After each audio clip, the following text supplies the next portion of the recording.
Today's panel discussion is on the use of AI, and this image of me, this photo of me, is created using AI.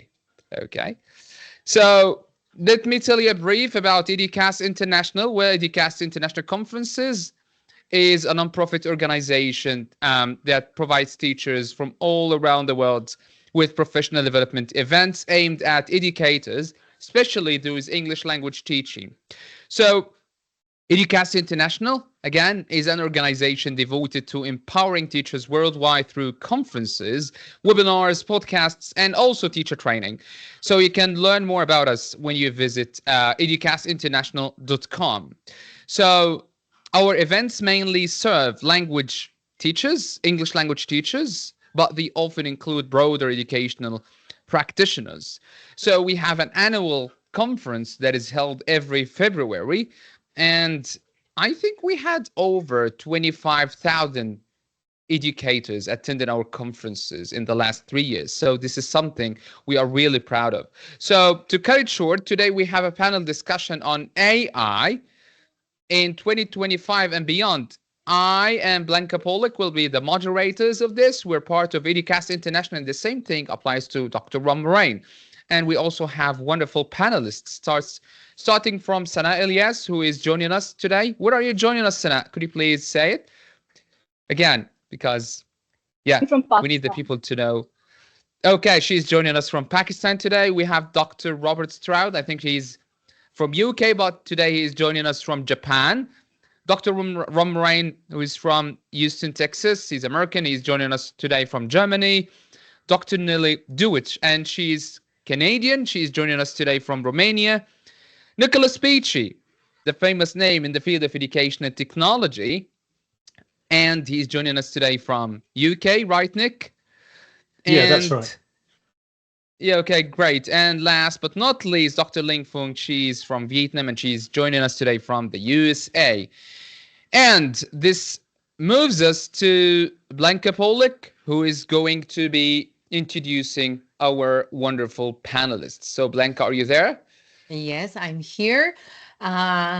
I hope that you all hear me very well. If any problem appears, let us know on the chat. So, briefly speaking, who hasn't joined us earlier, we try to, Ron, thank you for introducing and following with this important part, but let's do it one more time for everyone that joined us just a while ago.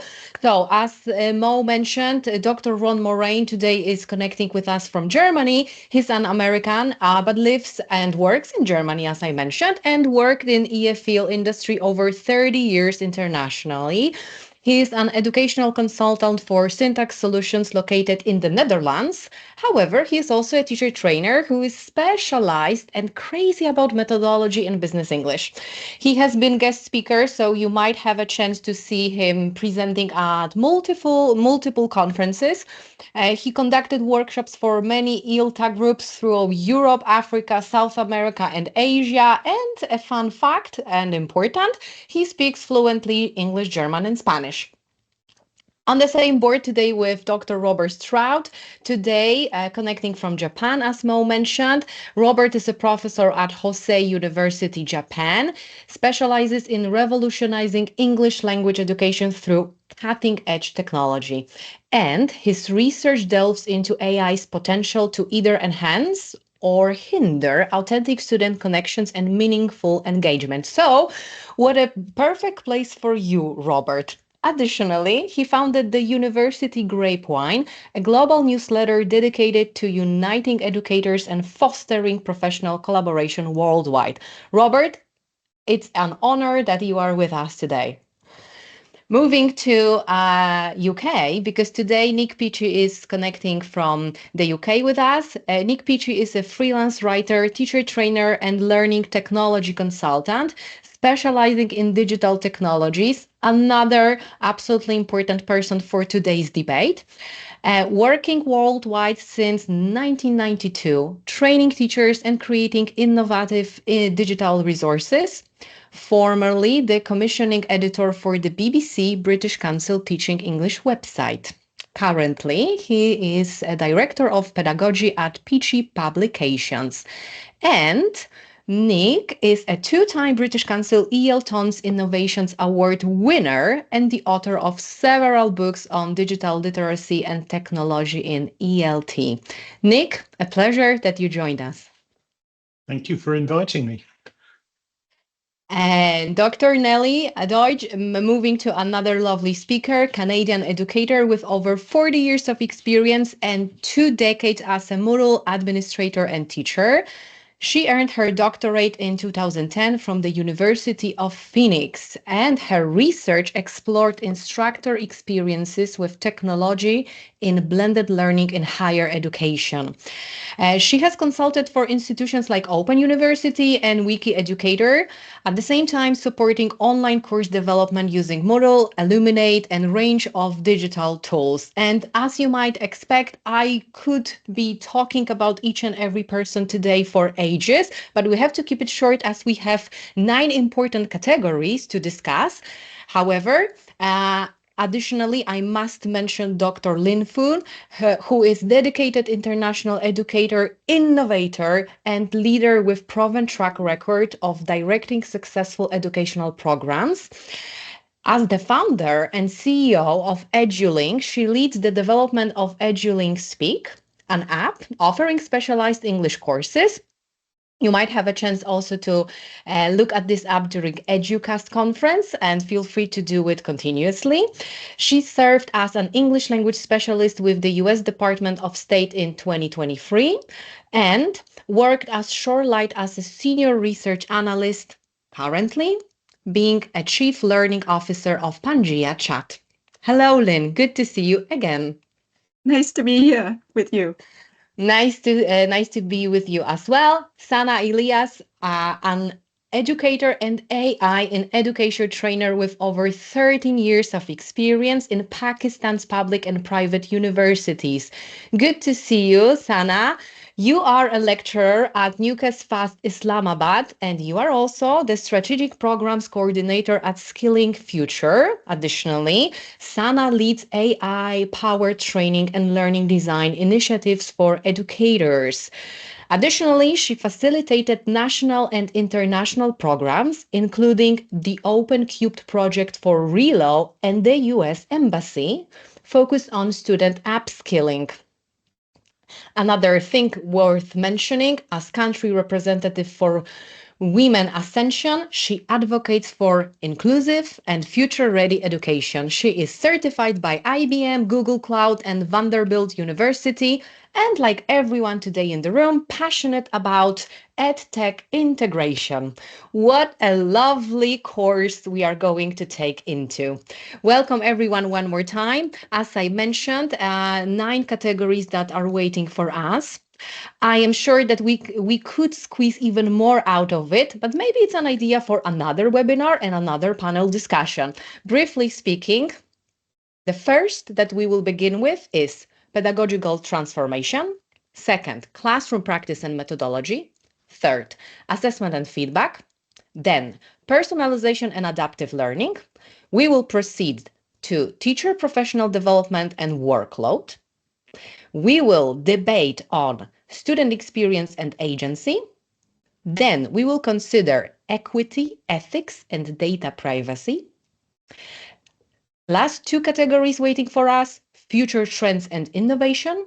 And then corporate influence and commercialization in AI-driven language learning. What a palette of elements in terms of AI. Let me begin with the first, so pedagogical transformation. And we all know that not only technology is shaping our pedagogy, however, AI constantly as well. And I think we can all agree that this increased course of action might leave us wondered whether we are taking into a good direction, or maybe we should step back, take a break, and reflect. So, Nik, can you tell us how, from your perspective, AI is transforming such approach, pedagogical approach, in English language teaching?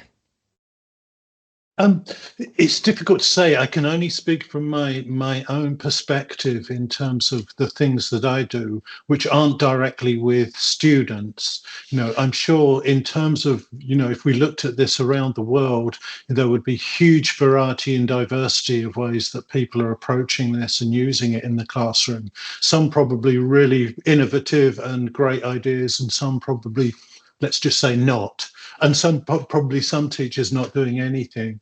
But from my perspective, I think it's impacted a lot on the way I design materials and the way I'm able to design materials for teachers and learners. Not just from the aspect of, oh, well, I can get it to produce a text really quickly, but now I'm able to design materials that provide AI prompts that can give students the chance to interact with the AI and interact in a very natural way. So we can give students prompts that they can have very kind of fluent, genuine conversations with, and we can turn AI into a genuine conversation partner that they can use audio with and speak to and then get feedback from afterwards. So I think there are kind of lots of opportunities there, particularly for students who want to develop their skills autonomously.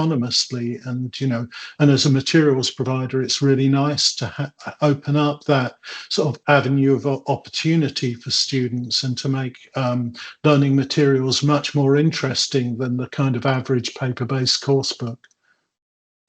Thank you for such answer. So you are suggesting that it helps you to save bandwidth, and additionally, it can be co-created as a sort of student partner in learning. Yeah. I think it enables us to take on to design interactive activities that are another level.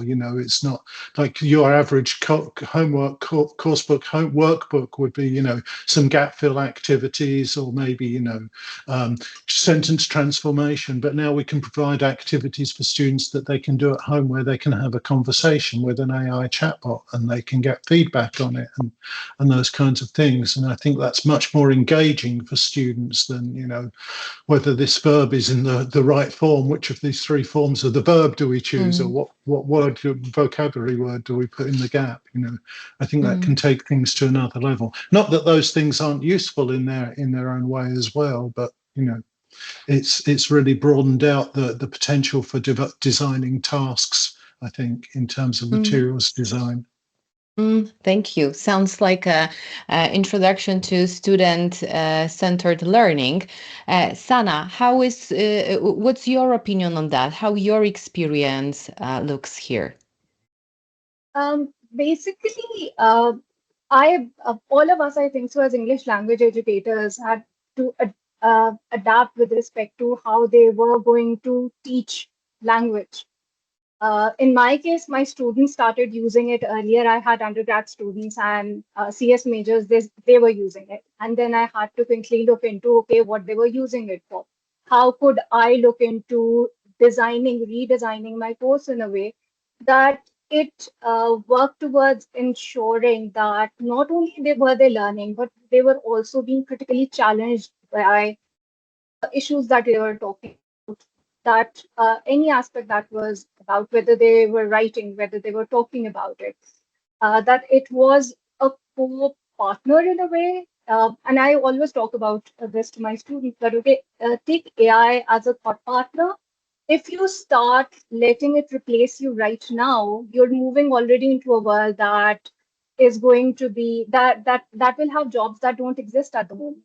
So you need to be careful about it. So that was about rethinking about how to design assessments, rethinking about, okay, how to create engagement. So AI has been really very helpful in this way that I thought about, okay, how could I make my course more engaging?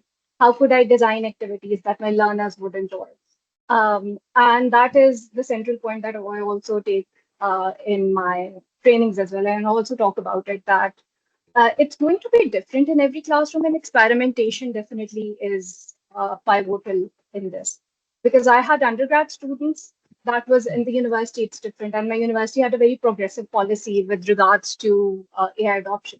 In certain cases, that may not be the case. So how classrooms would be, how educators adopt it and experiment with it would look really very different, as Dr. Nick had already talked about. Thank you so much. So again, a pedagogical partner taken with precaution. All right. Nellie, can you tell us how so far AI shaped or maybe changed your pedagogical approach in terms of English language teaching? Well, I don't know how much it changed my perspective because I've always been, well, for the past, I guess, 30 plus years, I've been using technology. But with AI was just another tech tool that's even better. It's reached a high level of use for me. But what I wanted to say was for my students. I teach teachers of English as a foreign language and second language, as well as other teachers, and they feel empowered. They are so happy. And I'm speaking about the courses that I teach because they get a chance to feel empowered. They don't have to worry about what they say or how they say it, what they write and how they write. They've got a friend, a very, very friendly AI tool, whether it's Chat, GPT, or any other. And they're not alone 24/7. They can reply to emails, they can reply to each other. They don't have to feel that they're putting themselves out there and being vulnerable. They're no longer vulnerable. So they feel more confident. And I'm talking about not only native speakers, but even non-native speakers. They feel more confident as far as EFL learners. They feel that they're engaging and communicating in English, since I teach English as a foreign language, and that they can do just about anything. And I think the fact that this is open and that they feel confident will take them to the next step. So if I have to, think back and reflect, is this a good thing? Because, they're using a lot of, help. Are they going to be handicapped? Will they forget how to write? Will they forget how to use their own words? What's going to happen to them? I think that once your confidence is raised, you will start relying more on yourself. So first of all, it might be a crutch, but eventually, I think from my experience as well, it's turning into a friend and not someone that you completely rely on and use and just copy and paste. There's a lot of engagement, a lot of conversations with the bots. And I think this conversation and that level of conversation where you're not judged. It's not a human being that judges you and, you know, will think badly of you. So you can be open. And the fact that you can be open makes you more creative and more reflective. And I think a better person ultimately, kinder in any case, because you learn how to use kind words the way, these bots do. Sounds like a member of a family, and as we do know, sometimes members of families can be mean. And it got me thinking, Rob, what are the risks and maybe at the same time rewards of shifting from traditional instruction to AI supported and absolutely personalized learning pathway? Yeah, thanks for bringing me in here. And there's just a lot of great points that have been made already by Nellie as well about this idea of AI being a friend. And it very much has come into the classroom as almost like a person, hasn't it? And with someone you can either let lead the class or someone who's kind of doing it in tandem, kind of, in synergy with students and the teacher. And I think we do really have to be careful and think about how we let AI evolve as a member of the teaching process.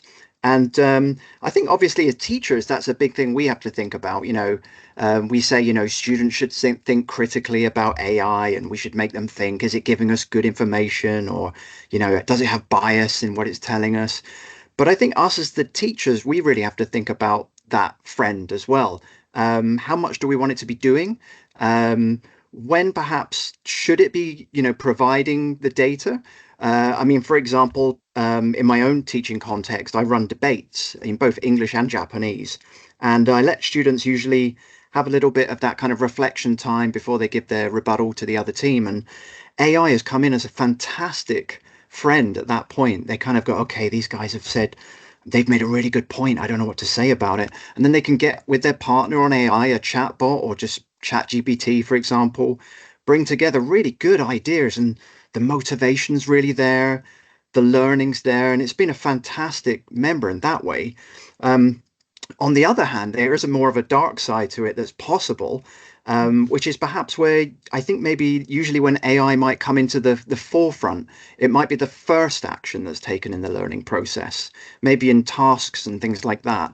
If the first step that's taken is to, refer to what AI would say or what AI thinks, that's when I think it's becoming a danger for pedagogy, because a lot of methodologies we all teach with, they all rely on this stage at some point where the students really do the thinking. That's where they retain the language learning or whatever course you're teaching. So I think a lot of it is, finding the place for it. And I think we're all learning a lot about it still, and not just our students, but us as well. So I would say, this is the kind of tightrope that we're walking. And I think in the next 2 or 3 years, I'm expecting us to come up with a lot of really good ways to do that. Thank you so much for detailed ideas and response. We can look at it with lots of pros and cons. So it's becoming our family member. So as you all mentioned, it can be a huge help. That got me thinking, Ron, how can educators, we all, can ensure that this pedagogical transformation through AI will and does not compromise essential human elements such as empathy and mentorship? Oh, well, that's a tough one. My camera's not on, so I didn't want to log off, but that's a tough question because, you know, when I first started, AI's been around a long time. I've, I've been very comfortable with working with technology. So when ChatGPT came along, yes, I, was a little bit leery about it and was maybe even a little bit afraid. And I think the first question that came to my mind was, is this going to replace me? Uh, is this going to replace the human teacher in the classroom? And it took me a while to realize, no, it's not. Okay, it won't, because there's just human elements that you mentioned, empathy and all these other things that a human being can only bring to the classroom.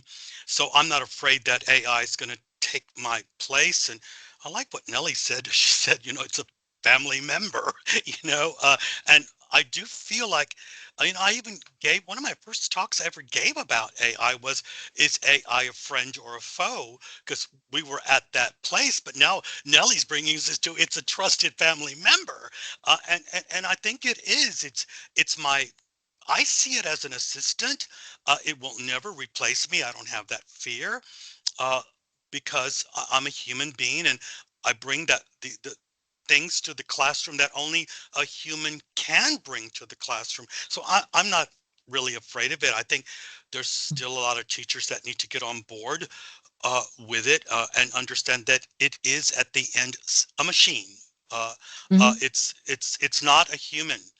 It can't feel. It can't feel for you, and it won't replace you. There's just going to always be things that the dynamics, the human dynamics that happen in any learning experience. AI will not replace that, at least not yet. And I don't think that's going to happen for quite some time. So I Yeah. don't think we have anything to worry about. And like Nellie said, and Nellie, I'm just going to just kind of steal that from you. I'm just going to treat it as a family member. Okay. I didn't say that, Ron. Blanca said it. She Or came to somebody that said it, yeah. conclusion. No, Blanca, she came Guilty to as that charged. conclusion Guilty based on as what I charged. said. So Yeah. I have other ways of describing it. All right. So it's an uplifting message, which also can go along with Stanislas Dehaene's book that so far we are definitely better than machines. We can only use them as our guides, maybe additional family members, maybe not immediate, but extended.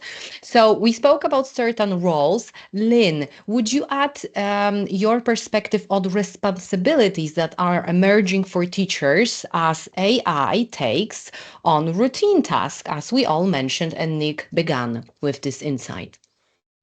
Okay. So I'm going to step back and talk about language learning a little bit. So when students learn a language, perhaps one of the primary goals is to communicate, right? And for our roles as teachers, we want to provide the maximal conditions for language development. And I want to see whether AI can play some of the roles. So Nik talks about creating tasks and creating materials. So there's potential there to creating comprehensible and engaging input for students to interact with. But also the downside is that I feel like some of the AI materials are not as interesting as our human stories.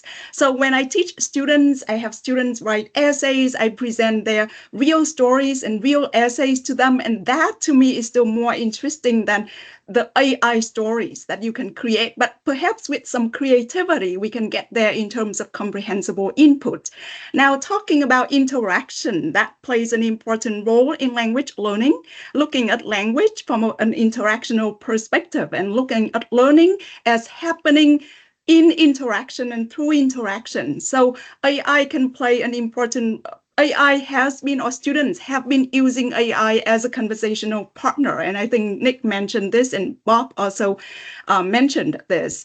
But is it really good yet? Yes, it is good, but our expertise can come into play in terms if you want AI to play the role of a language learning advisor who can pull together resources for students, who can guide students from one step to the next. It's not there yet. There's work for us to do. If you think about whether the AI can teach as you teach, no, it's not there yet. It cannot give the kind of feedback that you know how to give when you talk to students.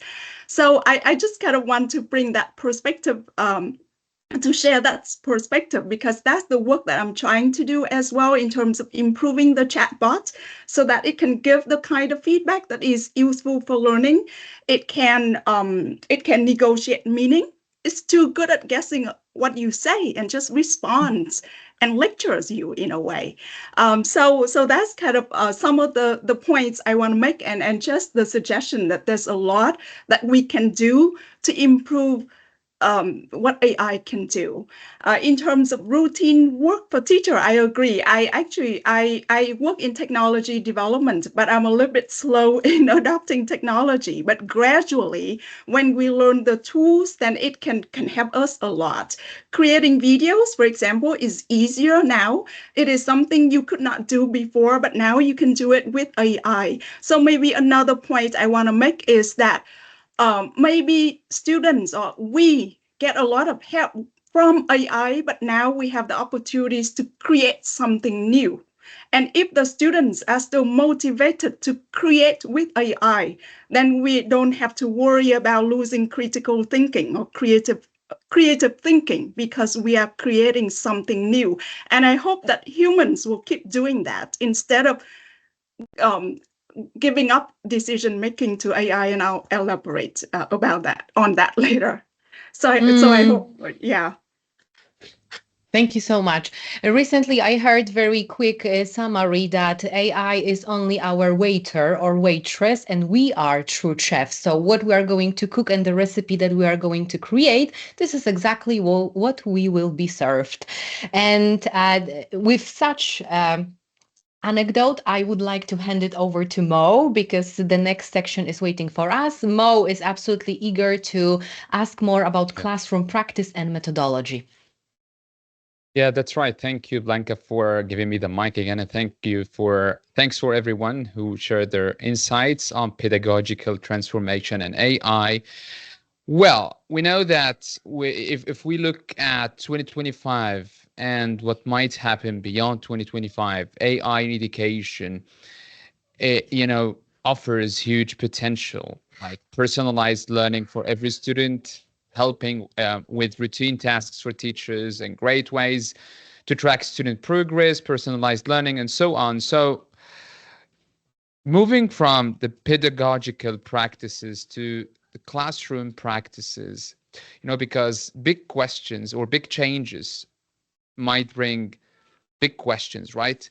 So we're going to discuss questions like how we make sure that AI is fair and ethical for everyone. How do we get ready for an AI-driven world while keeping the human connection in teaching and learning? So with our panel discussion, with our panel of experts, everyone, we're going to discuss all of these points together. So starting with the first question about classroom practice and methodology, what are the best practices for integrating AI-driven tools into daily ELT classroom activities? And let me pick our first panelist to share insights on that.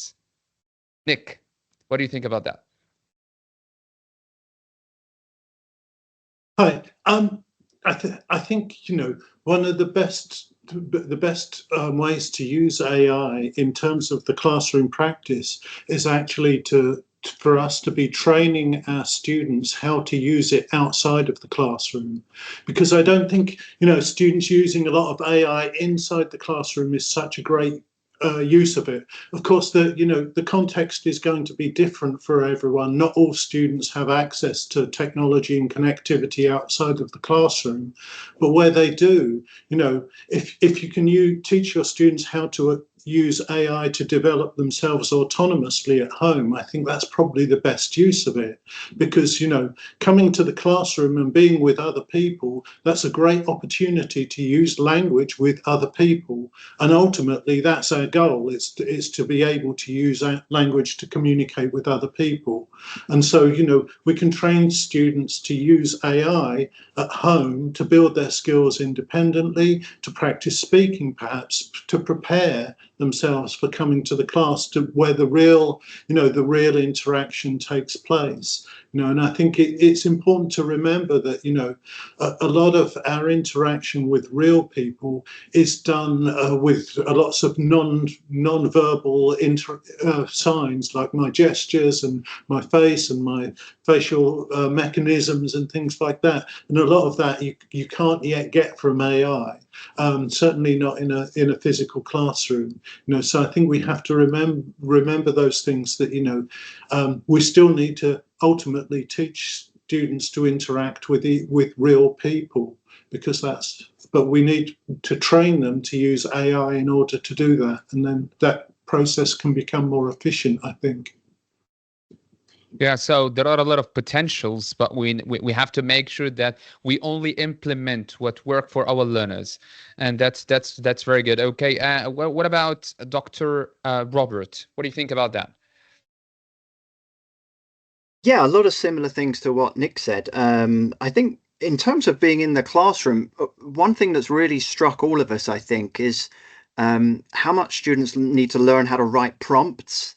It took us a long time to learn how do we interact with this thing? It's clear it's like a loaded weapon. It has everything we might need.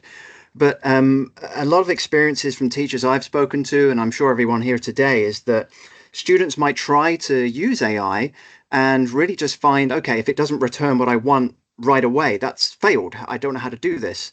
So it has to be this literacy we have to develop in them, this kind of conversation they need to have with this thing in their lives now, in the class, or like Nik was saying, away at home as well, because that's where they might really need to be able to do it.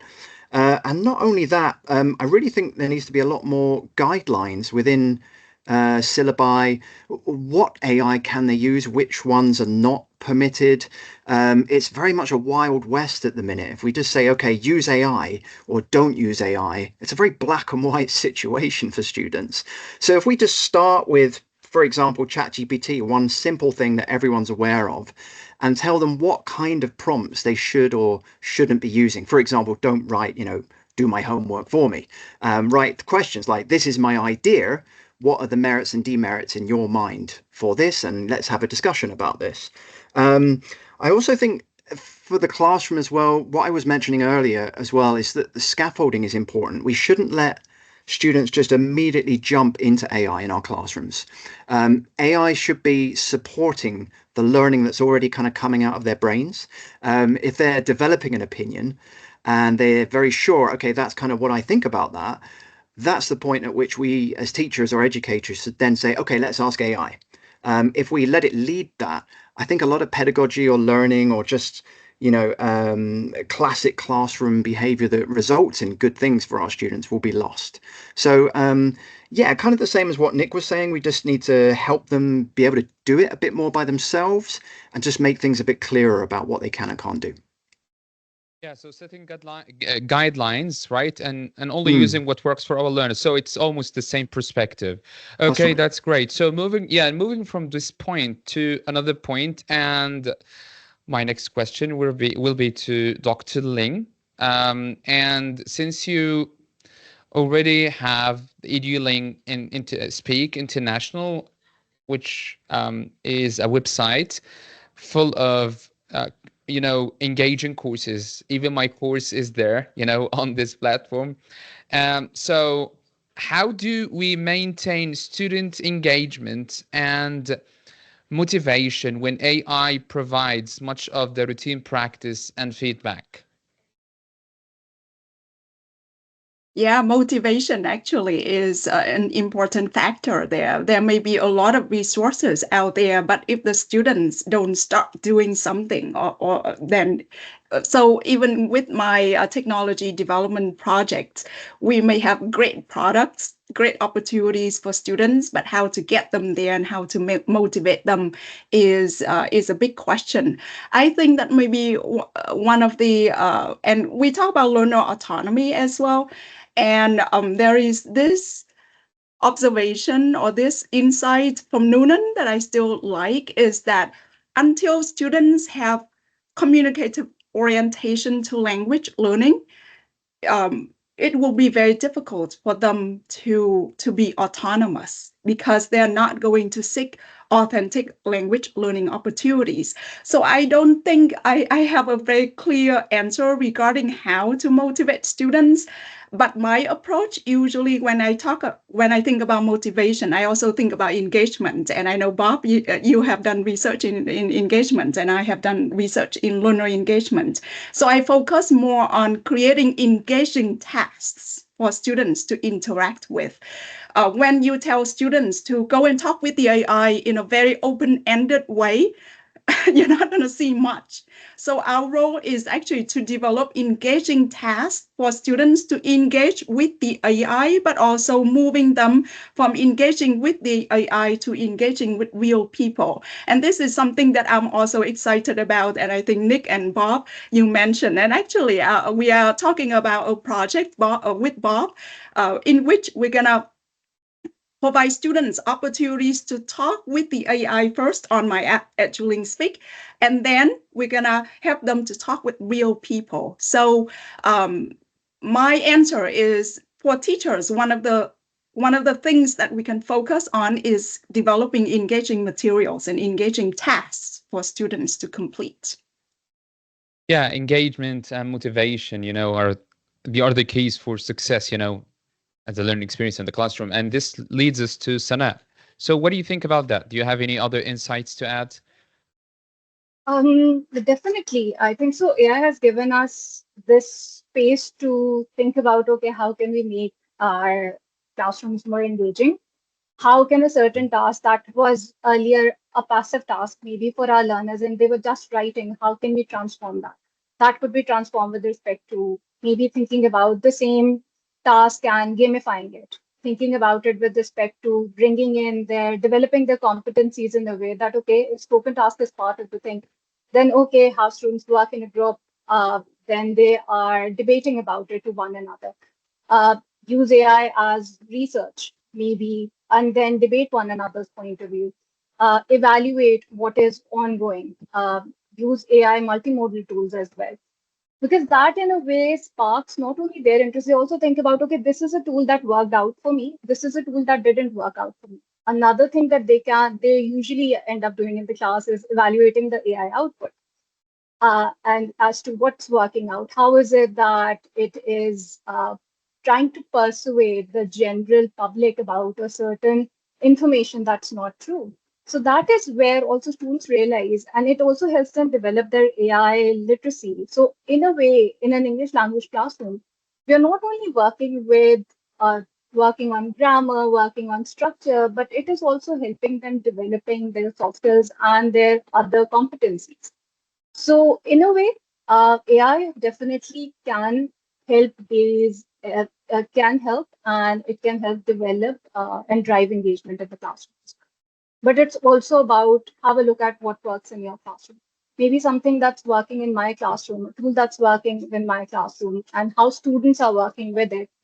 Maybe that is not ideal, because at times I work with the students and then they're like, okay, you suggested an idea and we got this particular result, and that's not the output that we were looking for. What can we do next? And then we talk about it. So having that open conversation with students is also important, because that is where I also get to learn, okay, this is what my students are learning, this is what they're using certain tools for, and they and that when I am that open with respect to, okay, how I use tools, what tools am I working with, so they're also like, okay, this is what we're using for language learning. Because at times students are like, in a class there would not be a lot of time for individualized feedback, and they end up asking me about it. Okay, we want to practice more, what do you suggest, what prompt, this is a basic prompt that I was working with, this is what I iterated with, what do I do next, what is your suggestion?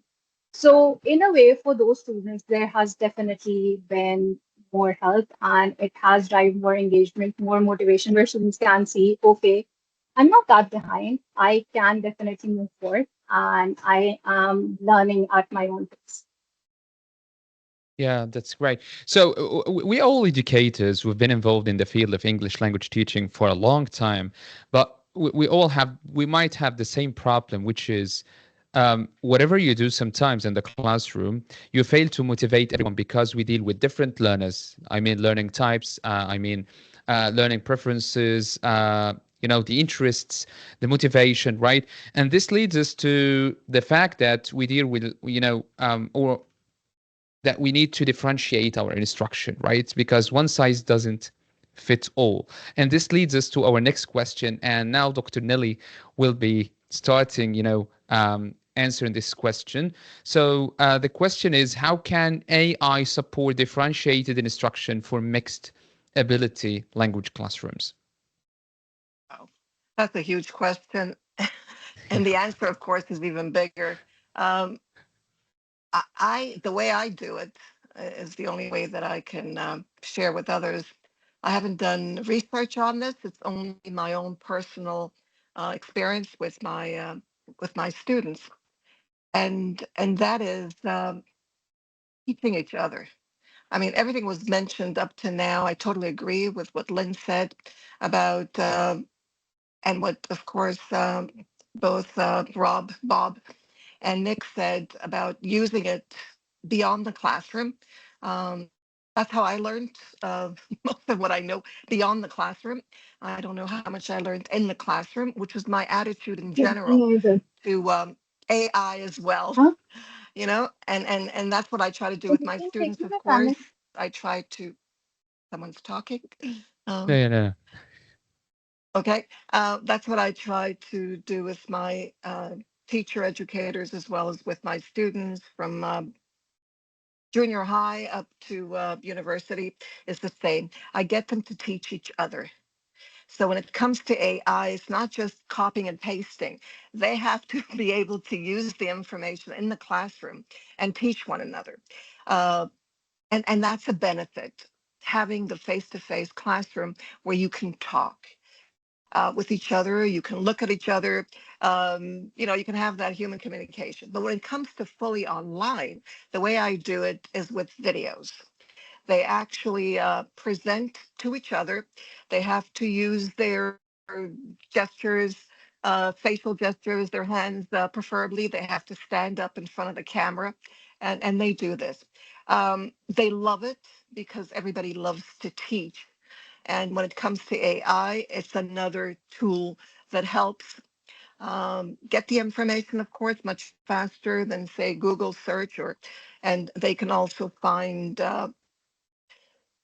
citations and references through AI tools such as SciSpace, and there's so many others as well.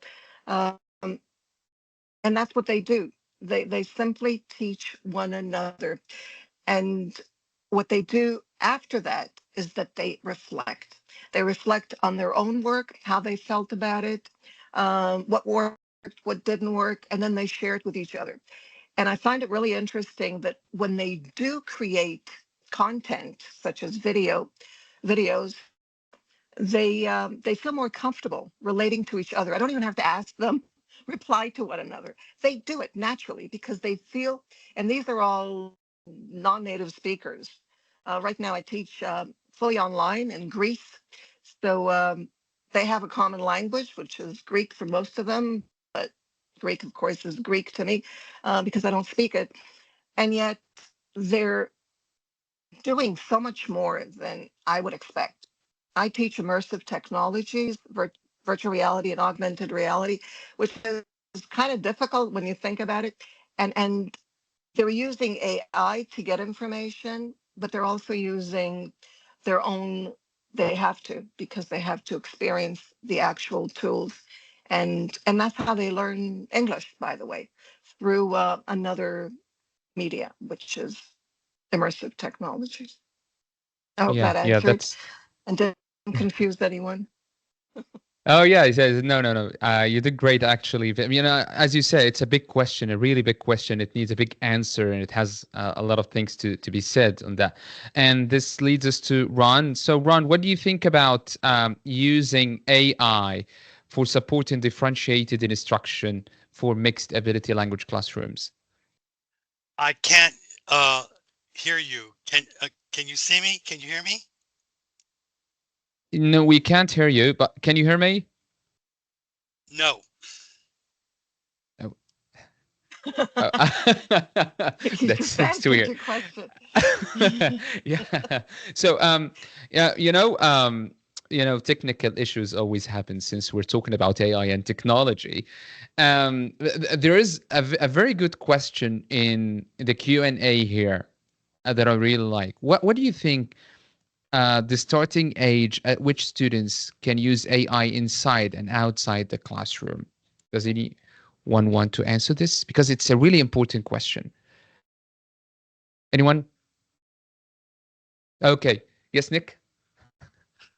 I think it is a really important question, and I'm wondering if it's one that we decide about actually, because I recently read an article. I'll put it into the Q&A that said that a teacher had done some research with their students, and by 12 years old, most of the students he researched had already learned how to bypass AI detection when doing their homework.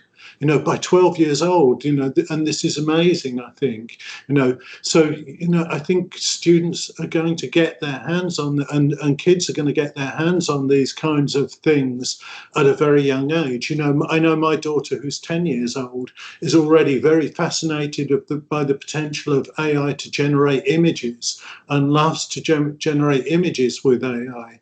And so, I think probably the sooner we address this with students and the sooner we start doing the learner training side of it so that they can know how to use this in a responsible way and they know what the dangers are and what the issues are, the better, because, again, it isn't up to us to decide. This is going to be happening, whether it's with their friends or on the iPad that they've borrowed from someone or something like that. So I think we need to address it as early as potentially as we can.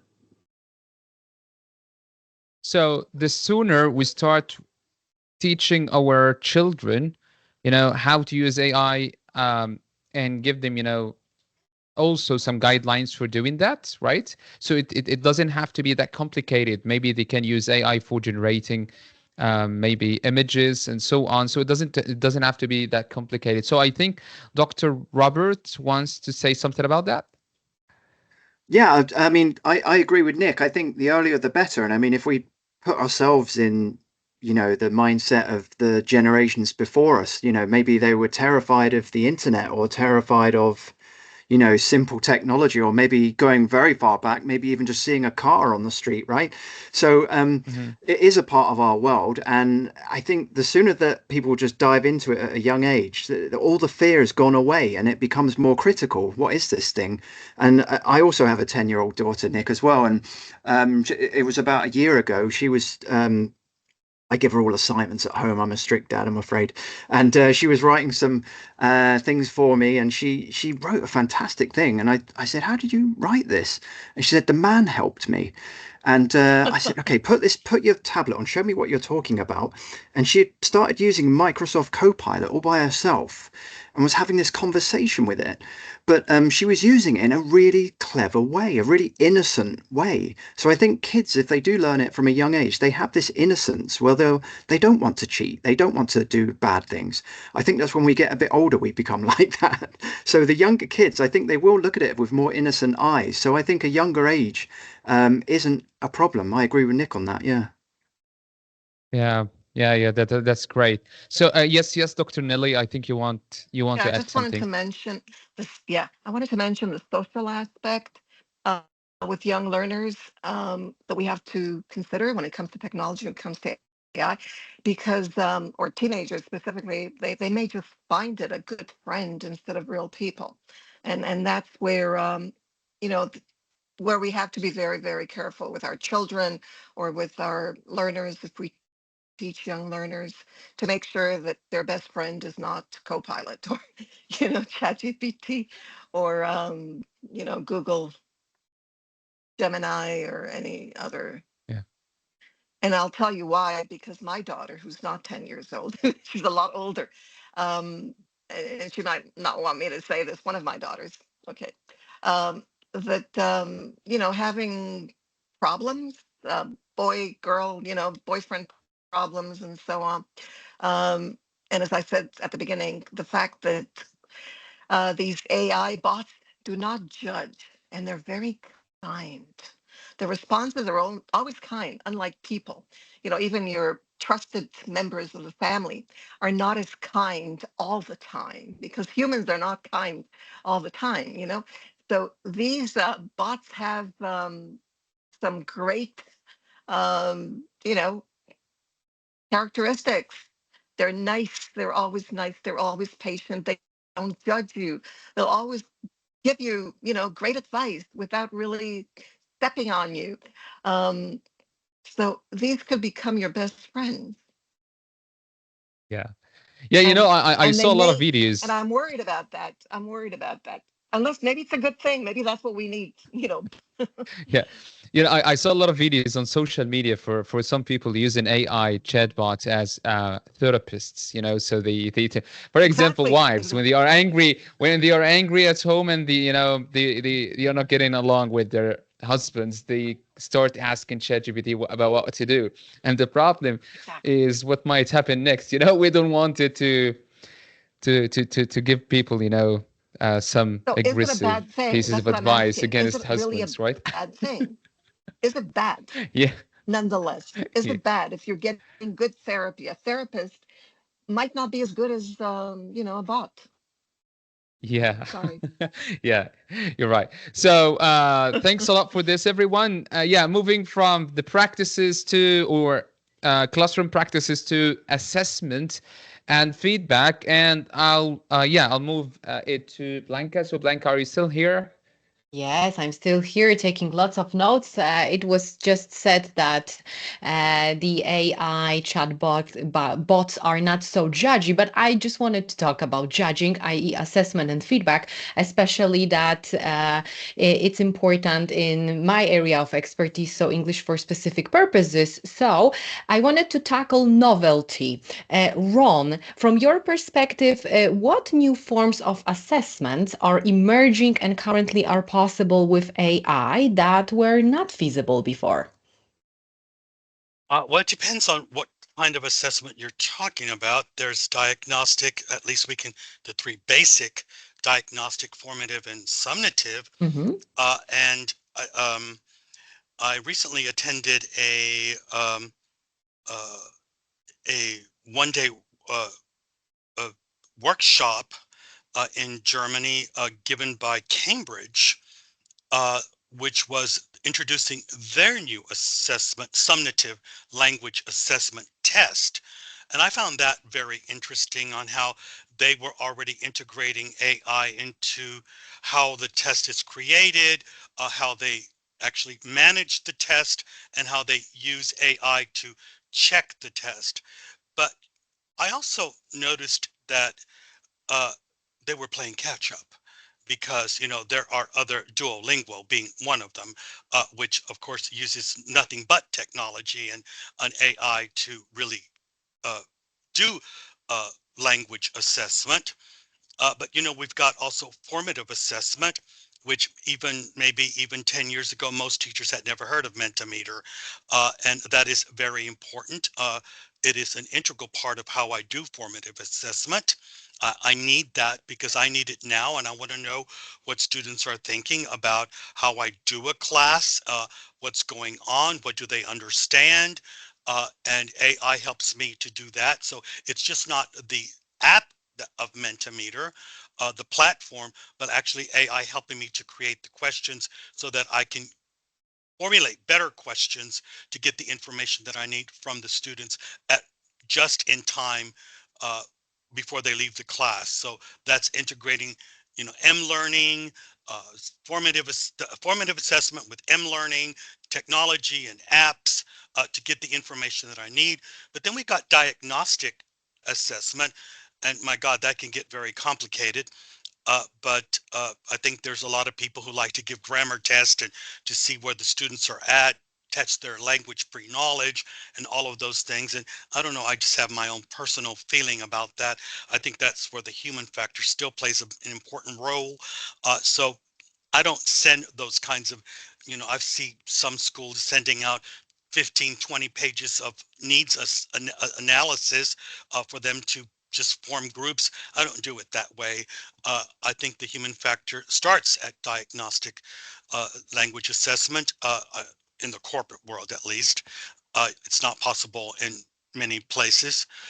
And I meet my people online. I send them the information before. I want to meet them. I want to see them. I want them to see that they're dealing with a human being and not a machine. Because I know from listening, just from years of experience, are they A1, A2, B1, B2? It depends, yeah. And I can easily group them. We meet each other. We're using technology to do it. So I use technology and AI for diagnostic assessment, formative assessment, and summative assessment. Hmm. I hope that answers the Perfect. question. Yeah, I guess it already leads us to something that I was just about to ask. So, how we can bridge the gap and maybe reshape the balance between formative and summative assessment, i.e., how might AI reshape this balance? Rob, what's your take on that? Well, I'm not an expert in assessment as a thing. Well, as a teacher, obviously we all do it. I think one thing that's really clear to all of us as well is, like Ron was saying, you know, formative assessment, just, you know, even just 10, 20 years ago, a lot of people hadn't even heard of what that is. And so I think, you know, the need for us now to be looking at the way students are learning and progressing in their learning across courses is becoming more and more important, because summative assessment, I mean, if we're just asking students, for example, in writing courses to write a final essay or something like that, it's very hard to judge what they've actually learned, even more so now than before. So I think there's just a much more pressing need for us to move towards the formative assessment. And AI really does give us that option, of course. An interesting thing I heard about recently, and I've not applied it myself, maybe someone here has, is these kind of learning journals or thinking journals for students to see how they came to reasoning or their opinions across time. What did they learn in each class? And like Ron was saying as well, I think the human element's really important here. We can't just, hand over the power completely to AI to say, what are my students learning and how are they improving? We have to take a look. We do have to spend time, maybe more now in some cases than before, to actually look at what's going. So, yeah, I just feel like there's much more of a pressing need for the teacher to actually have their eyes on what students are doing a lot more. But as I said, I'm probably not the expert on the panel to ask about assessment. Can I All just right. jump in there? Thank I you. just would jump in and say, also add something else about AI. And, we're in an age where data analytics and information are extremely important, and AI helps us to gather that information. I work at one high school where technology rules everything. Okay. The students get an iPhone and they get an iPad. This program is sponsored by Apple. These are just high school students. They start in the 10th and the 9th class. They all have this. The teachers get to see what they're actually doing, what sites they go to. Those pads belong to the school. The school collects all of this analytics. And of course, that moves us into the ethical applications and use of, the analytics. So, we get into very complicated things there. But I want to add something to what Bob said as well. Maybe even I think Bob said 20 years ago, nobody had heard the term formative assessment, but it's been there because, that's just a pedagogical term. If you studied education, you would know that. But we do know the layman's term of feedback, and that teachers should always know about feedback and when do they get feedback. But now that, formative assessments out there, teachers should know what it is. And we have AI and technology to help us to do this formative assessment. That plays an important role in how we can change and how flexible we are and what's going on in the class. And I know that the information that I get from my students at high school, because of the data analytics, how long have they gone to the site? How long have they been there? What are they doing? Did they complete the exercise? Where did they stop? I just have all kinds of information about each individual. And this is important for me to sit with that individual. That's that human factor, which is important in that formative assessment that AI is giving me, the data analytics, that I can sit with a student and say, well, how can I help you? What can we do? Let's make a plan. And the students like that. They like that I can spend more time with them, sitting down face to face, coaching them, counseling them, helping them to create sort of an individual learning plan.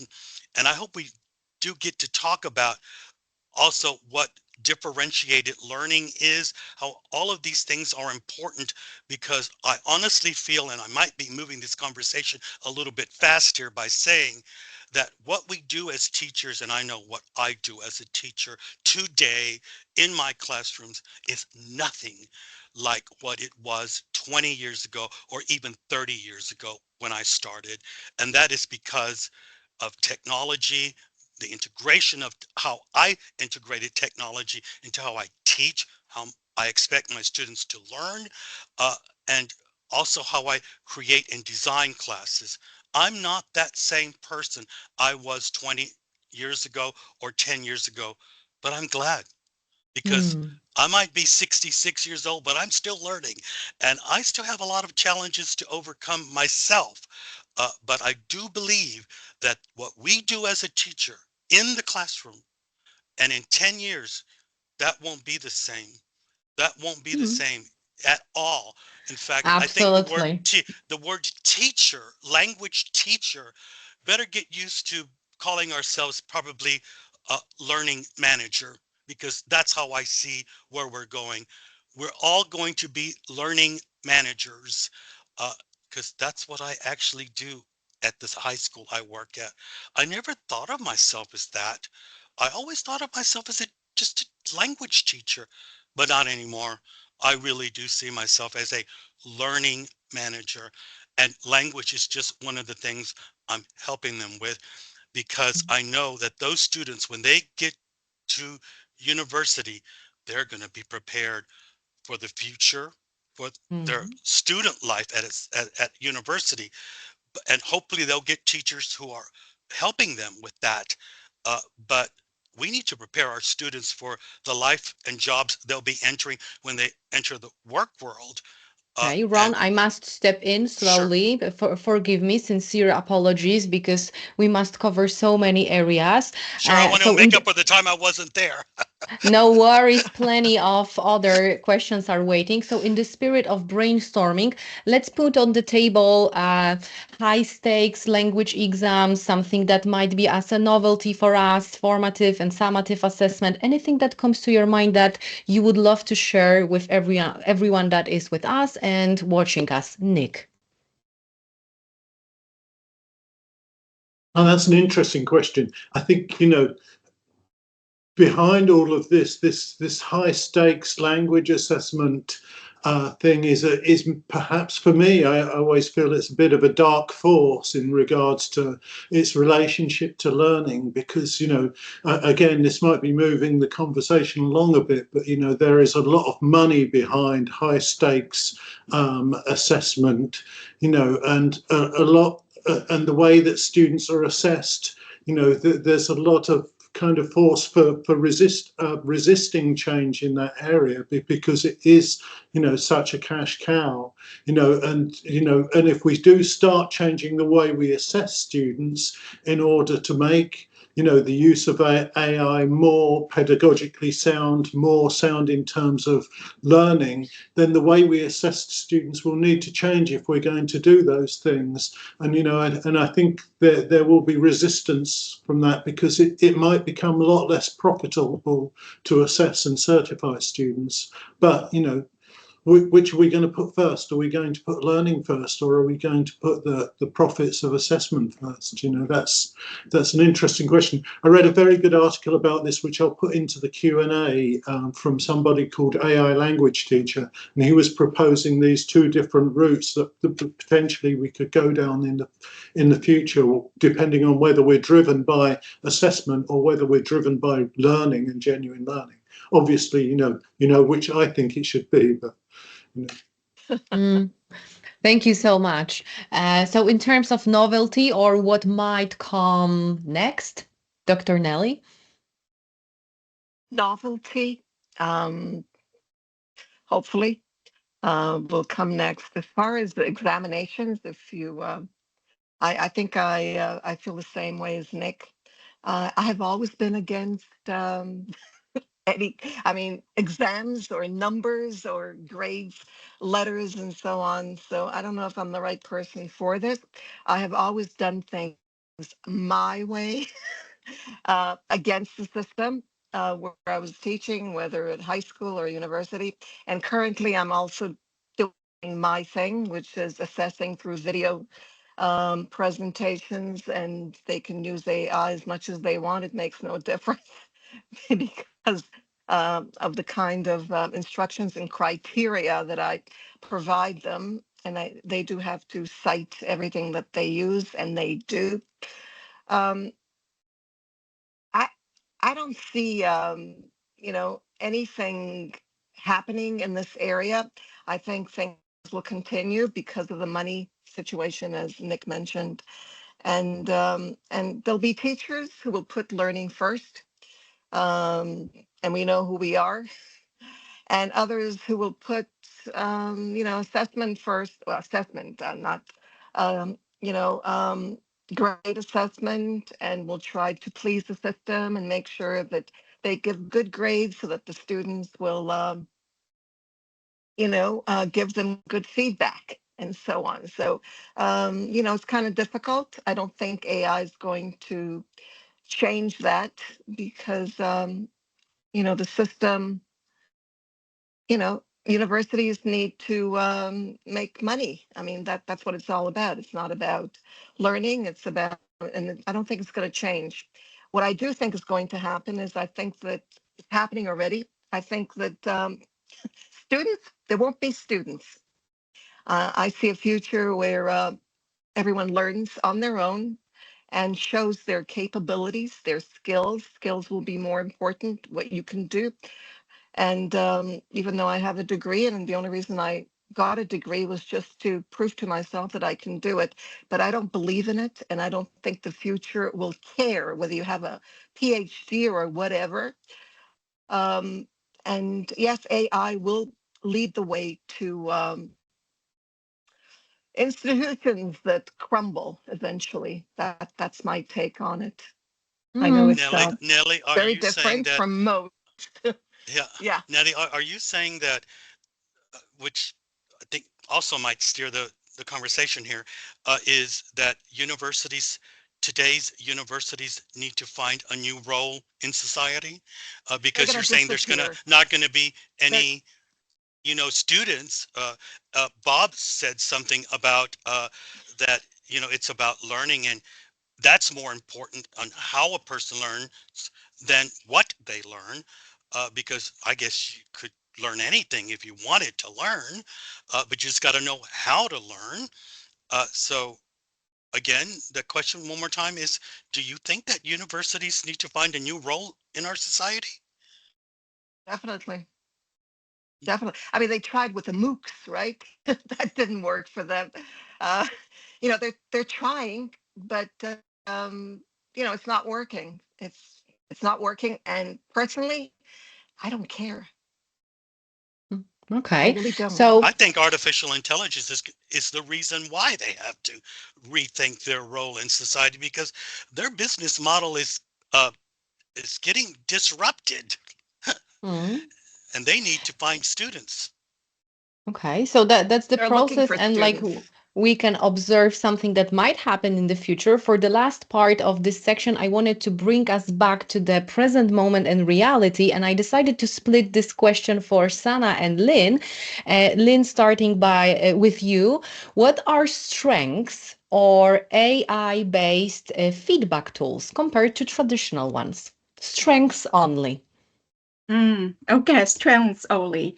Of course, because AI is available anytime, in a way that students can engage with the AI to get instant feedback, really personalized feedback, and a lot of feedback, and especially when students interact with it dialogically, right? When we think about feedback as teachers, we give a lot of written feedback, and then students look at the feedback and they may do nothing with it.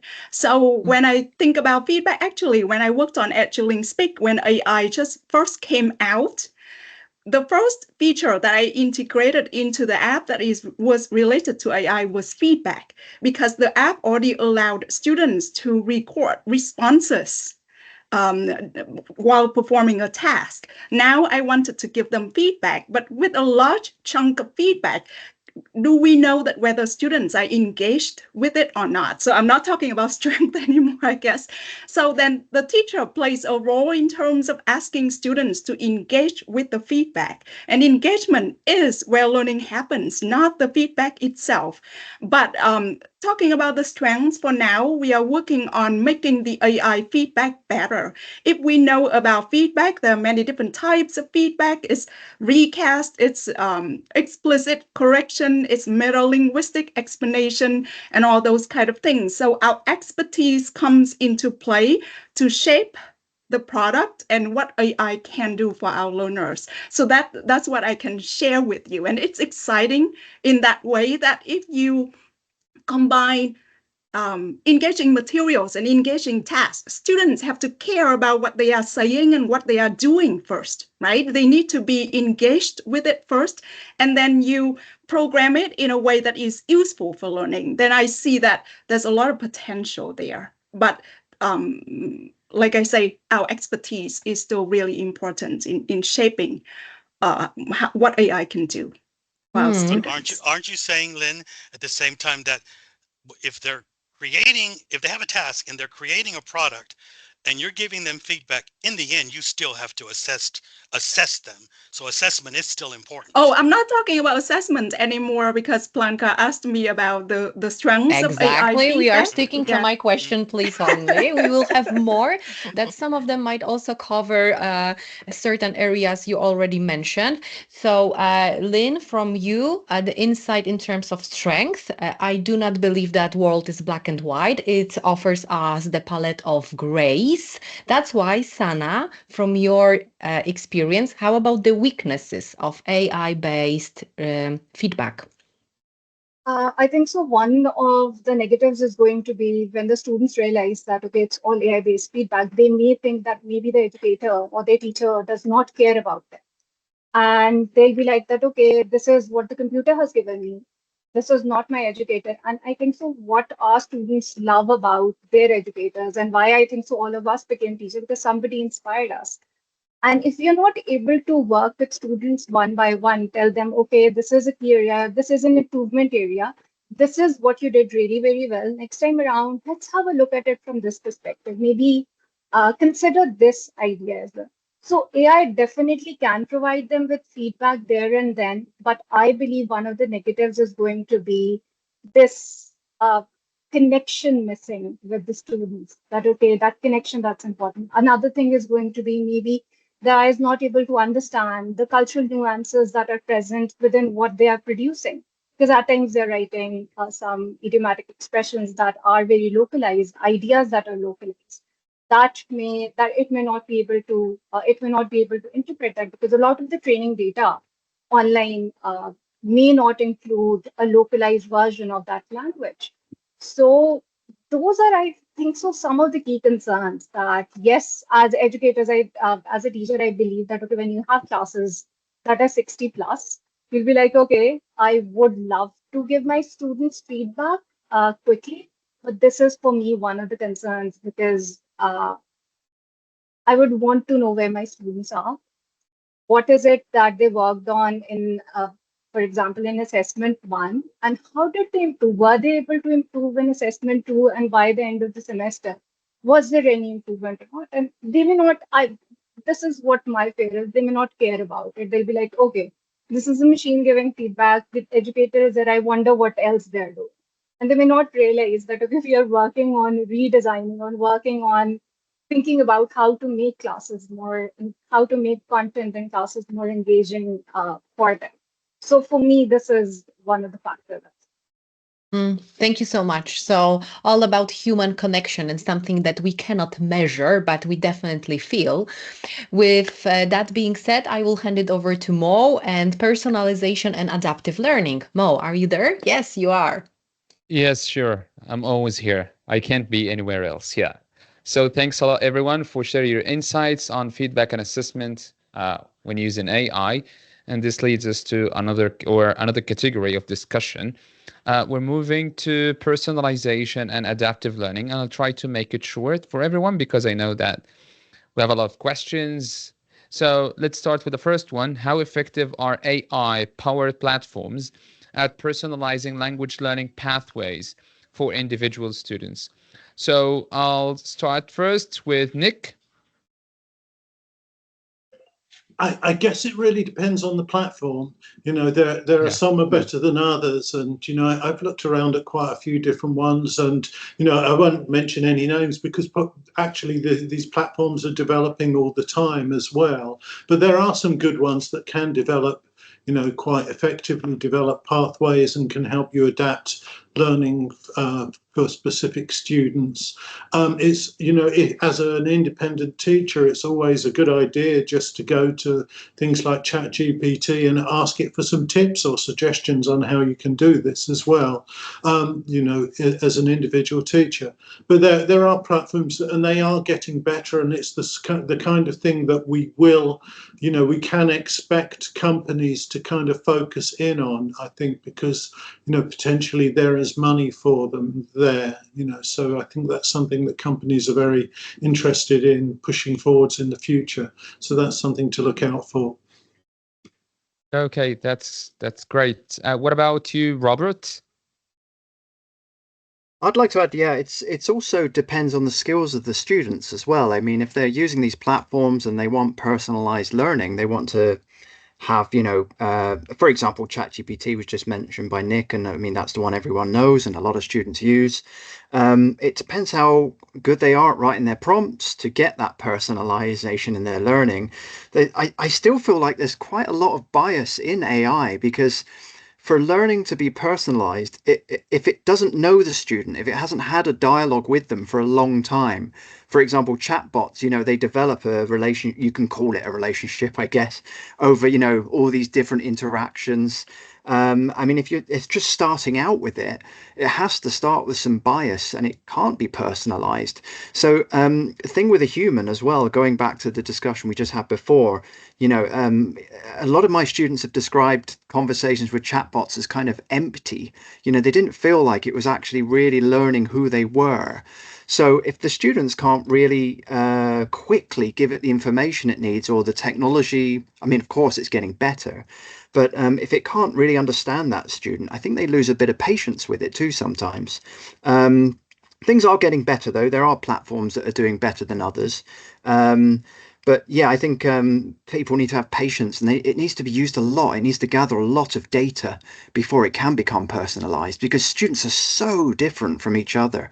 Their personalities, their cultures, their language learning needs, maybe how they're even feeling that day. AI can't quite work on emotions or anything like that yet.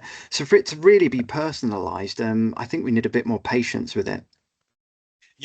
If I could Yeah, just add to that, yeah. I know that when I started, I it the I, with ChatGPT, I started with ChatGPT. I don't know, I no longer use that. I use others, but I'd say that it asked me, "What do I need to know about you?" And so I fed it a lot of information about me, things that I wanted it to know about me already as a educator, as a teacher, what I do. It even asked me my hobbies, things like that. And then, as you said, Bob, you form a relationship with it. It forms a relationship with you. I had a professor tell me at a workshop when I said, it takes time for you to form that relationship with it, but you are forming a relationship with AI. And he got so angry and he said, "How dare you accuse me of forming a relationship with a machine?" I said, "But it is that way. It's the same way when you're with Google and, the algorithms and all of that. That sort of works the same way until it'll take a while for it to really give you great answers." But that comment is that good example that most teachers, educators don't realize that it takes a while for it to get to know you, to become that trusted family member and that assistant that you need, for it to give you, to generate good responses, ones that you can really use. And I think, repeating what Bob said too, we have to teach our students how to prompt, because the more we do that, they will be able to individualize their own learning. And I think I'm feeling good about that with my university students, when they get some workshops from me on how to use AI effectively. So by the time they really get to the class, it's giving them, it's generating the information they need. Can I jump in again Yeah. and just reply to what Ron was saying? Yeah, I mean, that relationship building is a big thing, but we also need to remember it's kind of the right of the student or the right of us how much we want to share with it. I mean, I'm not particularly comfortable telling AI about anything that's going on at home or anything like that. Some students, some people Well, are, I and don't it's mean that fine. part, So Bob, but that part sure. I did say, yeah. But I think just with our students as well, if we just keep this in the classroom right now, I think we just have to respect that maybe some students don't really want to share anything with AI. So even how bad they are at English, for example. So if they're not comfortable doing that, this is a barrier for that personalization that might be a personality thing with some of our students that, that's going to be tricky moving forward. Maybe that's something they might say to their teacher, maybe they wouldn't. But again, this AI person or whatever it is that's in the room, how much should we expect them to share with it? That's why Mhm. I suggest to use different platforms, because you can use one platform for your schoolwork, and then you could use another platform just for if you want to have a personal conversation with them. Uh, I use 7 different AI platforms for different purposes. I do have one that I chat with, you know, uh, like a friend, okay? Just ask them personal questions about certain things, but I never do that in any other platform. I don't use ChatGPT for that, or Perplexity, or the others. It's I think it depends on what you can use the chatbot for or the platform for, because I think not every platform can offer the same thing, right? For example, I'm more comfortable with using Gemini maybe in helping me with some tasks because it helps, because it's connected with Google accounts, right? So it can schedule meetings, it can, save notes and all of this stuff. But I see ChatGPT is more, into providing insights, maybe some pieces of advice, and some other platforms like Wait, or websites like Wait GG maybe, for generating images, okay, of me. But something I've always had concerns over using AI maybe, and providing it with personal information and photos. So I only use it for myself. I don't allow my wife or even my children for to use it because of some privacy concerns. So that's me. I'm talking about myself. Of course, we have different insights. We have different thoughts or beliefs. I don't know. And this, yeah, giving you the mic, Nelly. I think you have something else to share. Yeah, I wanted to, I think it was a couple of weeks ago, I went into ChatGPT, and I have the paid version, which makes the difference, by the way. Whether you're paying or not paying, you get more information and better information, better quality. When you pay for most of these platforms, you get limitations, which is something that we have to tell our students. I tell my students. And it said, do you want to know about yourself? Question like that. Who are you? And I said, what kind of question is that? ChatGPT is going to tell me who I am. And I thought, well, I'll try it, because I've been using it a lot for student feedback and all kinds of mostly information, not about me, nothing personal. I've never told ChatGPT anything personal about me. It doesn't know about my family, nothing like that. And it gave me an amazing account of who I am. I mean, who I am, I don't mean nothing personal, but what I believe in, what kind of educator I am. It all had to do with education, by the way. It had nothing to do with my personal life. From my questions, from the kind of work tasks that I asked ChatGPT to, it said that I was a very, very passionate educator. It said a lot of wonderful things that I thought, oh, I have to share this. This is me. And how in the world did it know? Just to my conversations, but nothing personal. So, as far as students are concerned, I think that we can relate this to them, but we also have to mention the fact that you need to pay for it to get quality information and quality interactions, which is a Nellie, problem for my I students. I got scared. I think the hair stood on my head when ChatGPT started talking to me in the first person and second person.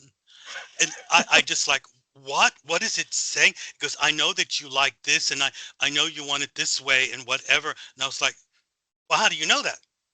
But it goes back to what Bob said. Building it and me had built a relationship with one another. It knew how I liked the work, and it's so far now to the point that it knows that I want a chart first before the explanation. So it always gives me a chart overview and a summary before it gives me the information in detail, because I told it that's what I want, and it works like that with me. So you And have a speaks good to me in the secretary. second person. You have a good secretary who does whatever you want. It's my assistant. Yeah, that's what I use. That's what I use Gemini for. It's my personal assistant, Yeah. because I have some kind of bad memory, so even these sticky notes didn't work well enough. So I think everyone who knows me knows that very well, right? Yeah, So I I will keep telling confirm AI that. maybe to keep everything for me. It's always there. right?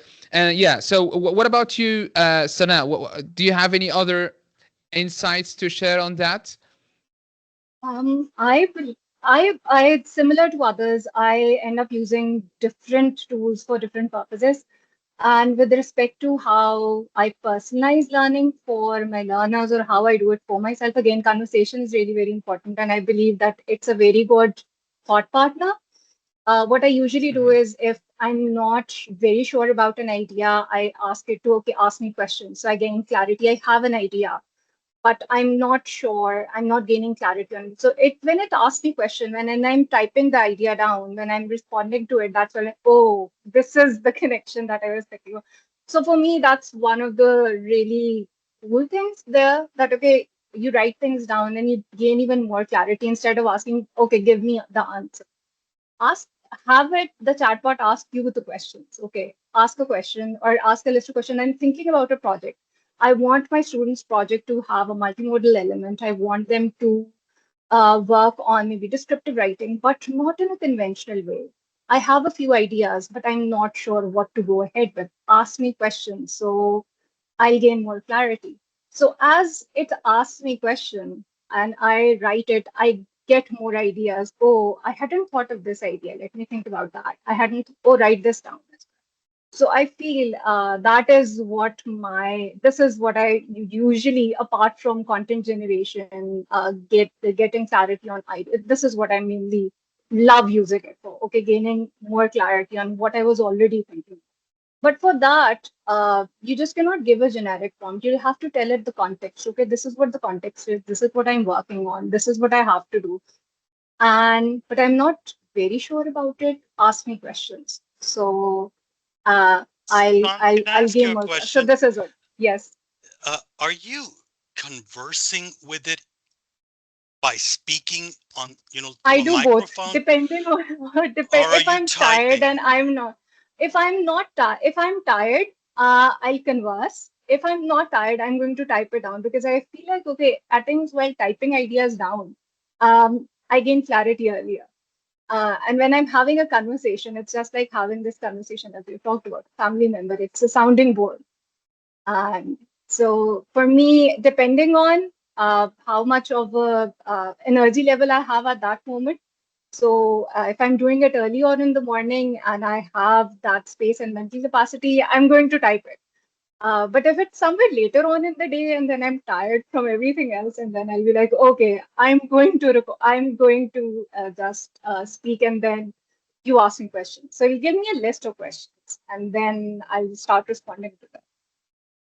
Because I tell it, hey, I Okay. told you no. I speak to it. I said, I told you not to give it to me that way, and it will apologize to me. It Yeah, apologized. it Oh, I'm does. sorry, and it says, oh, I'm sorry, Ron. And I had to get used to that machine talking to me that way. But there is something funny about that, Ron, because I myself did that before. I asked AI a question, and it provided me with the wrong answer. So I said to it, so now this is not correct. Could you please correct it? And it apologized, and it kept saying the same answer. So this is something maybe I can share to with indicate you from that, yeah. yeah, to I, indicate that it we cannot always depend on it 100%. So we should have like some kind of like human element, right? You have I the can share with advanced you the on technology Gemini? behind it. Okay. Yeah. I can Yeah. share with you why, because I mean, I work with developers, and some of them have worked with AI and with Google and Amazon and things like that. Actually, AI is very bad at memory. All it does is predict the next word, right? If you use all the AI platforms, that's all that it's doing. So it doesn't even remember a few lines that it mentioned before. So, Yes, it but does. some platforms are better than others because they have techniques around it. So, for example, with Edgeling Speak, we feed in the task continuously to the AI, so at least it remembers the task. Second thing, with Edgeling Speak, the tasks that we have are short. It's not like you're going to have a real long conversation. It has an ending. So it always tries to achieve the task goal, right? And with Duolingo, we mentioned it, and maybe it is, you can say that it's personalized in a way because they have algorithm. If you miss an answer, then it asks you to do it again. So that's not really AI as much as an algorithm there.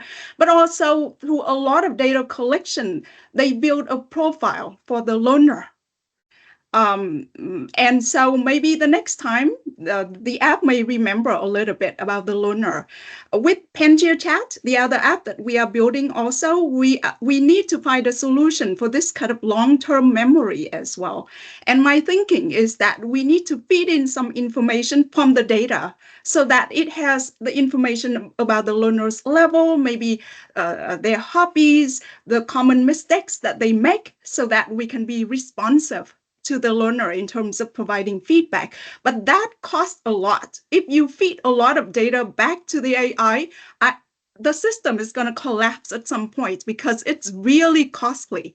Even to build right now, OpenAI and other technologies have a lot of subsidy in a way on a lot of investment in a way because of all the hype, but it is actually very costly. So I'm just kind of sharing with you in terms of if you are expecting a relationship with AI, maybe OpenAI is doing something to store your information and build a profile of you, right? So that the next response is somewhat personal. But actually, it only predicts the next word that is likely to happen by pulling the information from the data that it has. So talking about personalized learning, I think the important thing here is data, right? And I feel that if we want to build a personalized system, it is the analytics, the learning analytics, the data that we collect from the learner. And that's not something possible, I feel, for teachers to build. Maybe universities may try to build that with their learning management system. Maybe these They already companies are have gonna, it. They have yeah. They it. have in Moodle, So in Moodle, for yeah, example. yeah, but it's costly, is what I'm saying. Very, very, Yeah. very, very costly. You know, But at the you're beginning right. here, at the beginning, Uh, Mo said, find a word that starts with your name. I picked R, and I said repeating Ron. Back to what you said, Lynn. Every time I speak and have conversations with AI, no matter what it is, every now and then it says, let's stay focused. Please repeat the task. I'll tell it. Could we repeat the task so that we stay focused? And I want to get it back on, track there that I'm having, and it does repeat. Mohammed, it. you know what I do? What I do when I get misinformation, I ask it, please be accurate this time. Be accurate. I keep saying, be accurate. And eventually I get what I want. You have Yeah, that so discipline. It without takes saying discipline. please. You don't have to You say have to be please, just disciplined. order it. Otherwise, you will That costs a lot consume too, more every of time you the use world's, please. resources. You're right. But Yeah, so you another have to order idea, it. yeah, another idea that I have that is again related to language learning is that maybe I don't think that learning is personalized to the extent that we would like to see. And I mentioned the idea of a language learning advisor or a language learning facilitator before. If you have an AI that talks with students and say, hey, here's an article that you may like to read.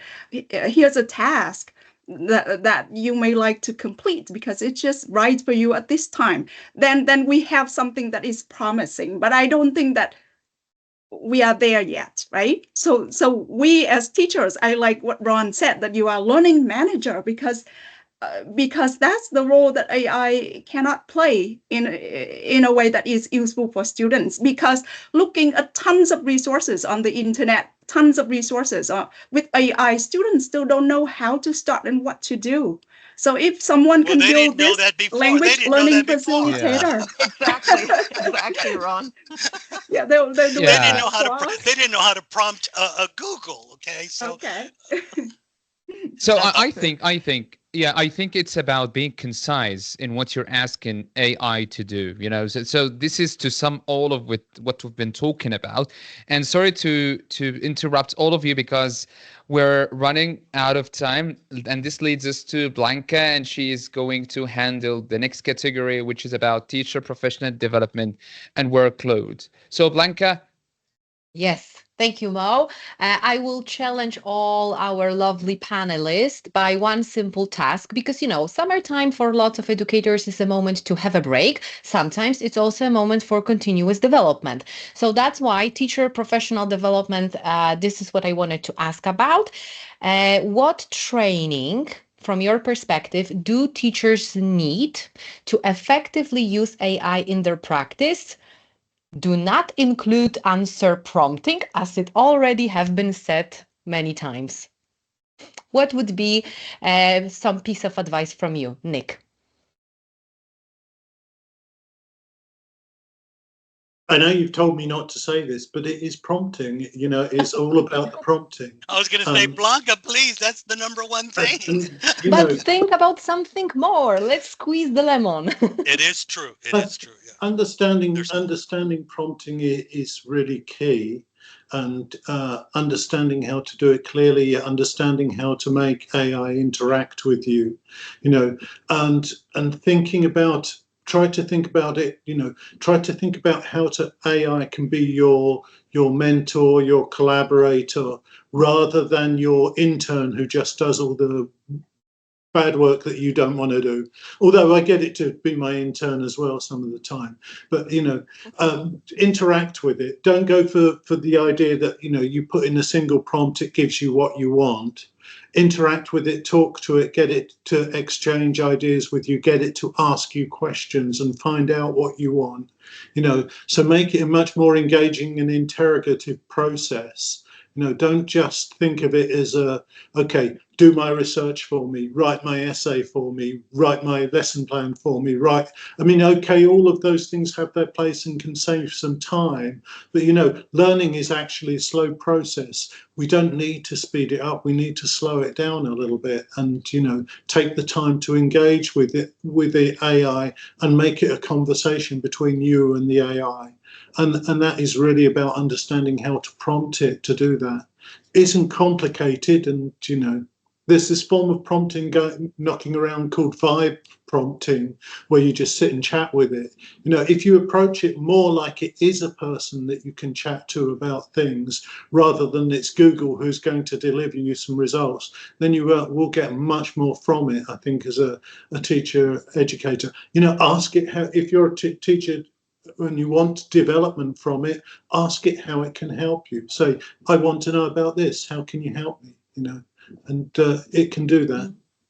Here we are. So, apart from prompting, finding a way to collaborate and make AI work for you. All right. Can I Nellie? jump in there? And you Yeah. said collaborate.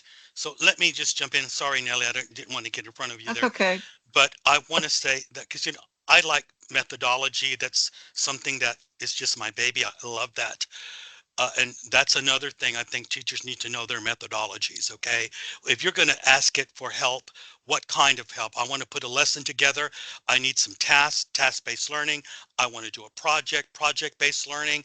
All these, you need to know your methodologies if you're going to be interacting with AI, okay? That's one thing. But the most important one, and I used to kind of put that at the back burner, but now this has become, now with AI, and Nik's talking about prompting, how you interact with AI. And I can already see that when I observe teachers in workshops, and that is, do they or do they not understand the methodology of inquiry-based approach, and that not all questions are the same. If you're asking it closed questions, you're going to get very short answers. How do you interact with questions, and what kind of questions are you asking it? Are you giving it orders? Are you asking it questions? Are you giving it directives?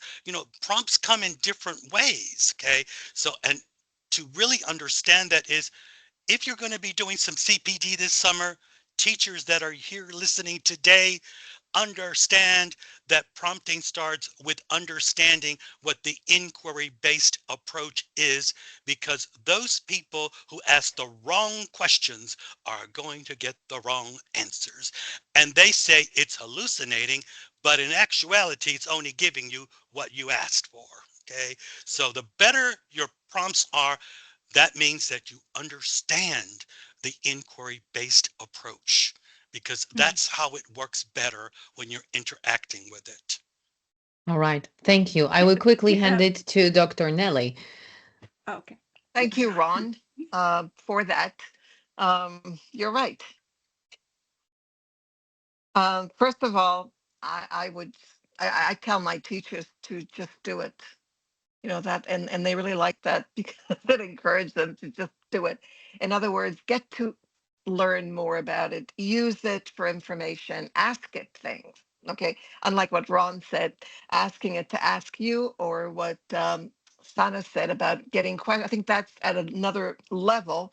But for a start, just get to know it, use it for information, ask it how to do things. I mean, things that you always wanted to know, for example. I walked around Bucharest and other places in Romania with ChatGPT. I would talk to it. Of course, I'm not going to text it while I'm walking. And I asked, I took pictures, I took videos. What is this? Tell me about this. And that's how I use it at home too, by the way. I just keep asking questions. I want to know things. Because I guess I'm self-taught. I believe in learning on your own and not learning in the classroom, as I said. So just ask questions, ask for recipes. How do you do this? How do you do that? Give me ideas on this. I feel pain here. I feel pain. What do you think I have? What is it? What does it mean? Use it the way you used Google in the old days. Google search engine, which gave you a lot of weird information. This will give you better information because it'll pull everything from everywhere in seconds. So I think most teachers want to learn. They're in the teaching profession because they enjoy learning. I would suggest that they use it as an encyclopedia or Google search engine just for information at the beginning, just to get to know it. Perfect. Off we go. So use it instead of Google. Thank you, Nellie. Exactly. Lynn, Thank what's you. your take on that? So I was just going to extend on Ron's idea that I think that, again, maybe this is not something new, but yeah, know our fundamentals, right? I still feel like in our field, I know more than AI. So when it generates a quiz, I can edit it. So now your skill to edit is important. And what it means is that you need to know more than it about what you're doing, right? What you're teaching, and having comprehensive knowledge as well, so that you can make informed decisions. So critical thinking here. But maybe one thing that makes it a little bit easier to learn is learn from your colleagues. If they have tried a tool, if they are willing to put up a workshop, if your school has something that offers you, then it's still kind of easier to go there and learn with your colleagues. So that's my feeling. And then maybe this is a pitch to my courses on EduLink Speak as well. If you trust a source or an organization and they make the effort to put together a self-paced course for you that walks you through from one step at a time, that covers the fundamentals as well as the how-to. Right? How to is not enough. We also need to understand the why behind it so that we can apply what we learn critically in different contexts. So if you trust a course or a source, a self-paced course can be a little bit easier to follow than having to learn from multiple sources, because it walks you through for one step at a time. So those are my suggestions in terms of learning. Perfect. Thank you so much. It leads us to a famous quote by Simon Sinek: start with why. Why are you doing certain things? Why you need them? Rob, would you like to squeeze even more our lemon to find something else apart from prompting why and everything that have been said? I'll give it a good squeeze. Yeah, I'll give it a squeeze. So, yeah, I think obviously teachers need to know a lot more, and they need to share a lot more and get as much information as they can. And I'll mention my own newsletter as well, the University Grapevine, but there's a lot of other really good resources out there where teachers can share all their ideas, practical things, and ways to really apply it to their teaching methodologies. I think a really important thing as well, if we talk about training teachers, because I'm thinking about teachers maybe who haven't started teaching yet, who are going to come into what we've been doing for a long time and go, okay, what is teaching? How do I teach? How do you get from, a learner who doesn't speak a language to, the end product, whatever that is, all these methodologies. And I think one of the biggest things for me would be the training of kind of making something yourself. For example, going back to the tests we talked about, these standardized tests or this big, high risk tests, high stake tests, try to make them themselves, have AI make them, and then critically compare the two is a really good learning process. That's kind of what we're asking students to do right now with AI, right? Compare the output with different types of AI and think about it, because I think we're in a danger of automating the teaching programs for teachers. And I think some methodologies, big ones like we mentioned, inquiry-based learning, project-based learning, maybe task-based language teaching. It takes a long time, people learning with maybe a master's program or even a PhD to really get to grips with what that is, because if you don't, I don't think you can really teach it. So I would say a big thing for developing teachers is really making sure they really make things themselves before they just say, okay, which apps help me? And then maybe use the apps and then make these comparisons between the kind of DIY version and the AI version. I just worry, and I worry about teachers in the future not being as skilled as they are now. I think there is a danger of that if we don't apply the AI in the correct way in teacher training programs. Absolutely agree. That leaves us with Bloom's taxonomy and higher order thinking skills as a must here. Last chance to squeeze this lemon even more. Sana, this one goes to you for the end of this section. I think so. It has to be very open-minded and proactively experiment. The more you're going to experiment, the more you'll get to see, okay, what works in your context, what doesn't work. Because there are a multitude of tools out there. There are multiple strategies. And maybe a strategy that works for me may not work for another educator. You're thinking about assessment design, keep your class in mind. Okay, what are the different challenges that you're facing? What do you want to help, or what do you want the AI to assist you with? And then experiment with tools, with strategies, learn from other educators, because there are amazing educators who are sharing, okay, this is what I tested, this is what my results were. Okay, and then they share their prompts as well. Go have a look at that. Make your own prompt repository. Make your tool repository. Okay, you tested a tool out. What worked? What didn't work? This is a feature that I have, and maybe and share it with your colleagues, because there is as much time as all of us have. Trainings definitely, because a lot of the trainings that are done, they're going to be very limited tools that they may talk about there. So if you want to expand your horizon, your perspective, you have to go out there. You have to see, okay, what everybody else is trying out. Let me test it out. Let me see why it doesn't work.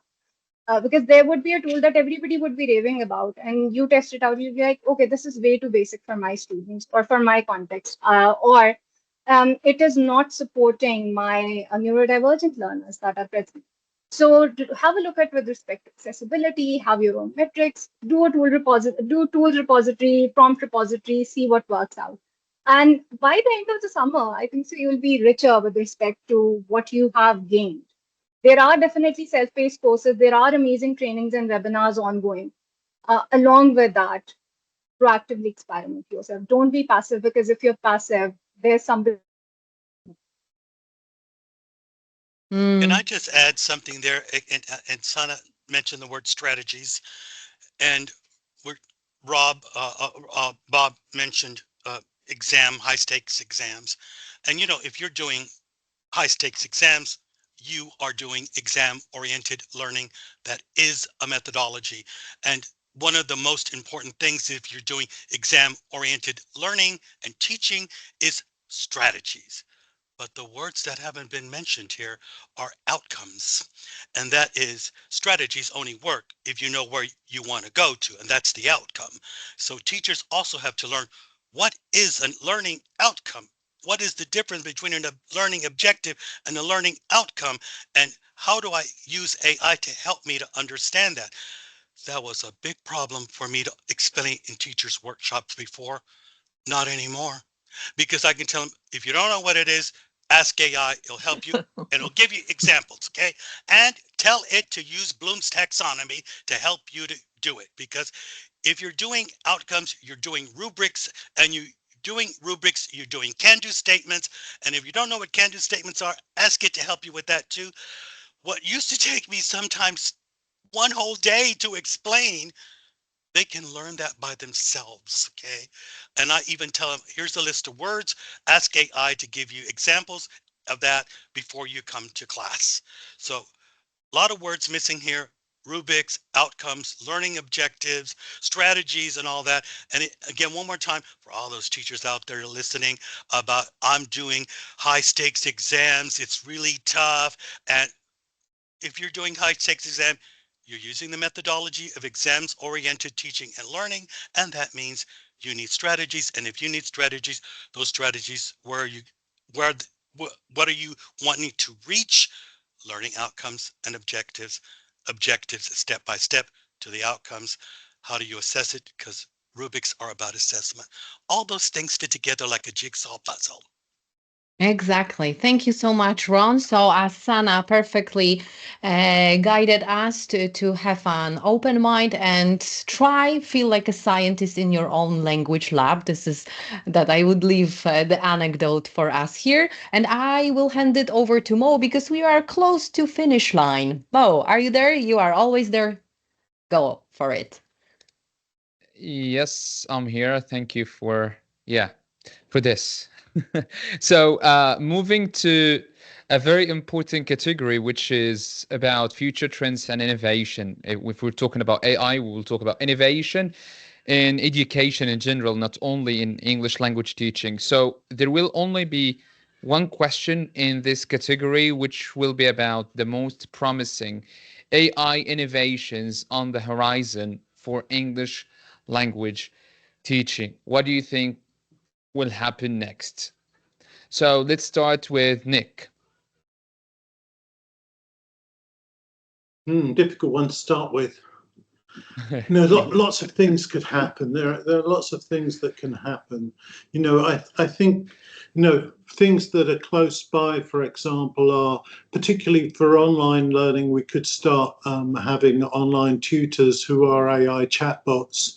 And in this kind of environment, you may not be able to tell whether you're talking to a real person or whether you're talking to a chatbot. Particularly because your webcam is there, and AI's ability to monitor your facial expressions can enable it to imitate empathy for you. And so it'll be doing, yeah, I understand you. And you'll be, oh, last, somebody understands me, So this kind of aspect of AI integration into language teaching, I think, is very, very close. And I think that's probably quite a near next step. Whether that's a good thing or bad thing, I don't know. Probably depends on how you use it and who has access to it as well, because that's something we haven't really dug into about who gets access to these things and who doesn't have access, and the benefits that it gives to some people that others are excluded from. So I think this is quite an important area. But I think probably that's the next step in terms of language learning is an app or something like this, where you can actually talk to someone who looks and behaves in very many ways from sort of head and shoulders down, very much like a real person. Like AI twins, like a AI avatar that's your twin. Yeah, I mean, already, there are. I'm probably guessing it's mostly guys, but maybe women too. There are guys out there who have AI boyfriends and girlfriends who are apps on their phone. If you can convince someone, to enter into that kind of relationship with an app, then language learning should be an easy step from that, shouldn't it? Really, language learning and teaching. Perhaps they are already there. I know. I mean, for actors, singers, because you see someone there, in a country, and after a couple of hours, you see him in another country, in an event or something like that. So perhaps they can afford, creating something like that, like an AI twin for them, which is a very good point. Okay, great, Nick. What about you? Yeah, Robert. I think that, yeah, personalization in the language learning journey is getting better and better. And we talked about this a lot, haven't we, in this panel? And like what Lynn mentioned earlier, one of the big problems with AI is just this memory problem right now, and just, how much, um, you know, expense or power it takes for it to actually really have all that data. So I'm not sure how close they're getting to that now, but I'm hoping, they'll find some way, the people who are good at this stuff, to make that a lot easier and a lot better. In terms of what Nick was talking about, the emotions, I think from an outside perspective, machines that can really connect with people, maybe detect their emotions and give them emotional support. I think that, of course, that technology is getting better and better, but I'd like to challenge it. I'd like to just say, do we want that? Do we want it to really become more emotional, more connected? I mean, it seems to me we've already struck this balance and this understanding that we need this synergy between a machine and the human. So at what point are we going to give up the human part of it if there's so much emotion? I think that's what we keep. But of course, I think it's a kind of an unstoppable thing that's going to happen. Maybe there are benefits to that. If a student's having a bad day, for example, and maybe the AI can read that and slows down, and maybe doesn't address their emotions, but might say, okay, you're having a rough time, okay, let's take this a bit easy today. Or maybe they feel when they're a bit more motivated one day and push them a bit harder.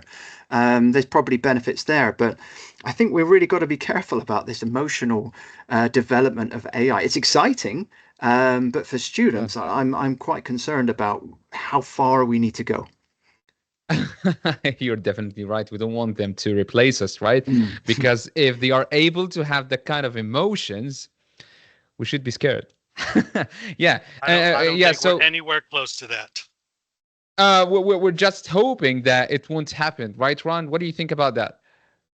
Well, as I said in the beginning, maybe I see where teaching will be definitely by the year 2050, for sure. Okay. I truly believe that. And I hope I live long enough to say, I told you so. Okay. Because I truly believe that the word teacher will be an antiquated term, word, and that we're not going to be that anymore. We will be learning managers. And this is how these people will be educated as a learning manager, with a big emphasis on the use of technology to manage learning anything, just even a language, because companies need people who can learn and learn quickly. And the quicker any company, even 20 years ago, the quicker a person can uh, onboard themselves into a company and become effective and independent. This is the kind of people companies want. They search for these people. That isn't going to change. What's going to change is, how do they use technology to onboard themselves and learn what they need to learn to be effective and efficient for the companies. So again, Nellie mentioned something about that, we might not need universities. We won't have students. I think we will always have maybe learners. They might not be called students, but they'll be learners. And universities will change. They will be totally different. We won't have them like we have now. They're struggling right now. But for me, again, it's about learning, becoming a learning manager. And because I love methodologies, and I really thought about this. This is something that I thought about for well over 2 years as I interacted with AI.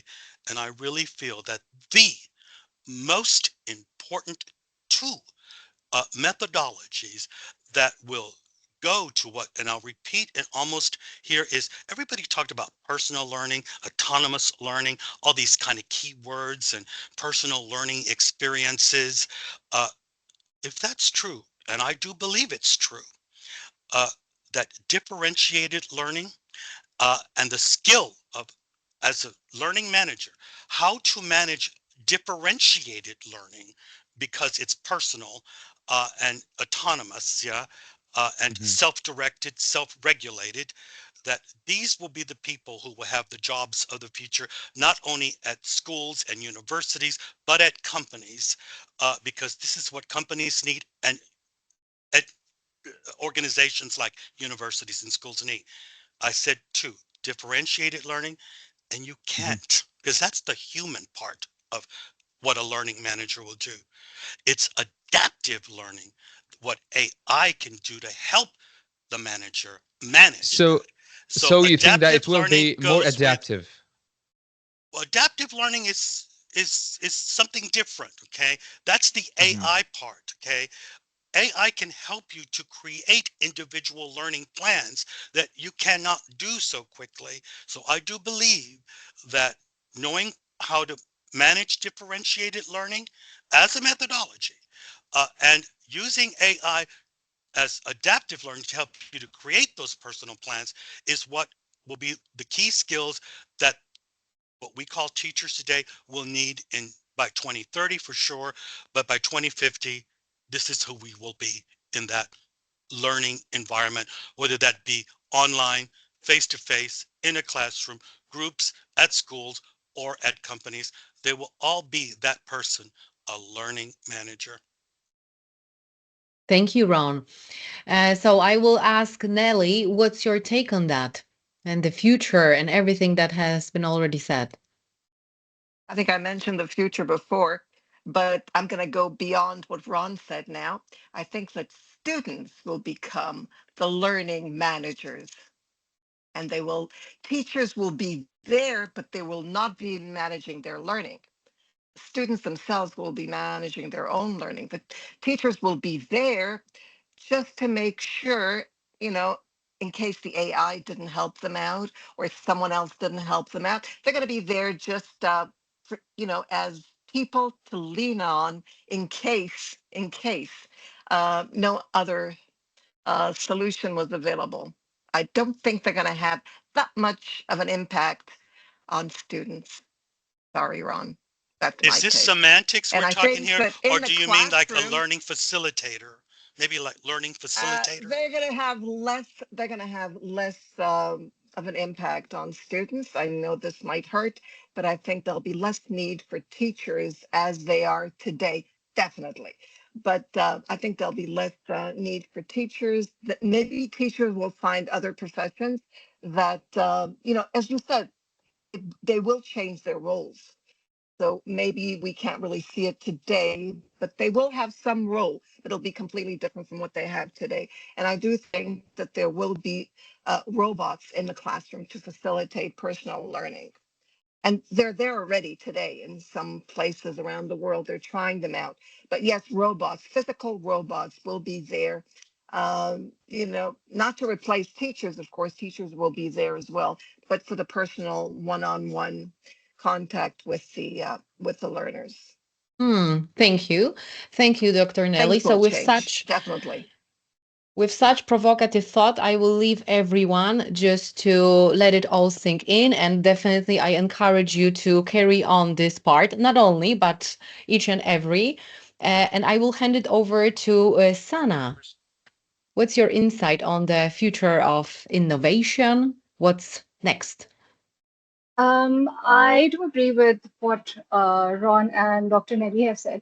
That okay, the roles of teachers are going to be changing, how students are going to be learning, that's changing.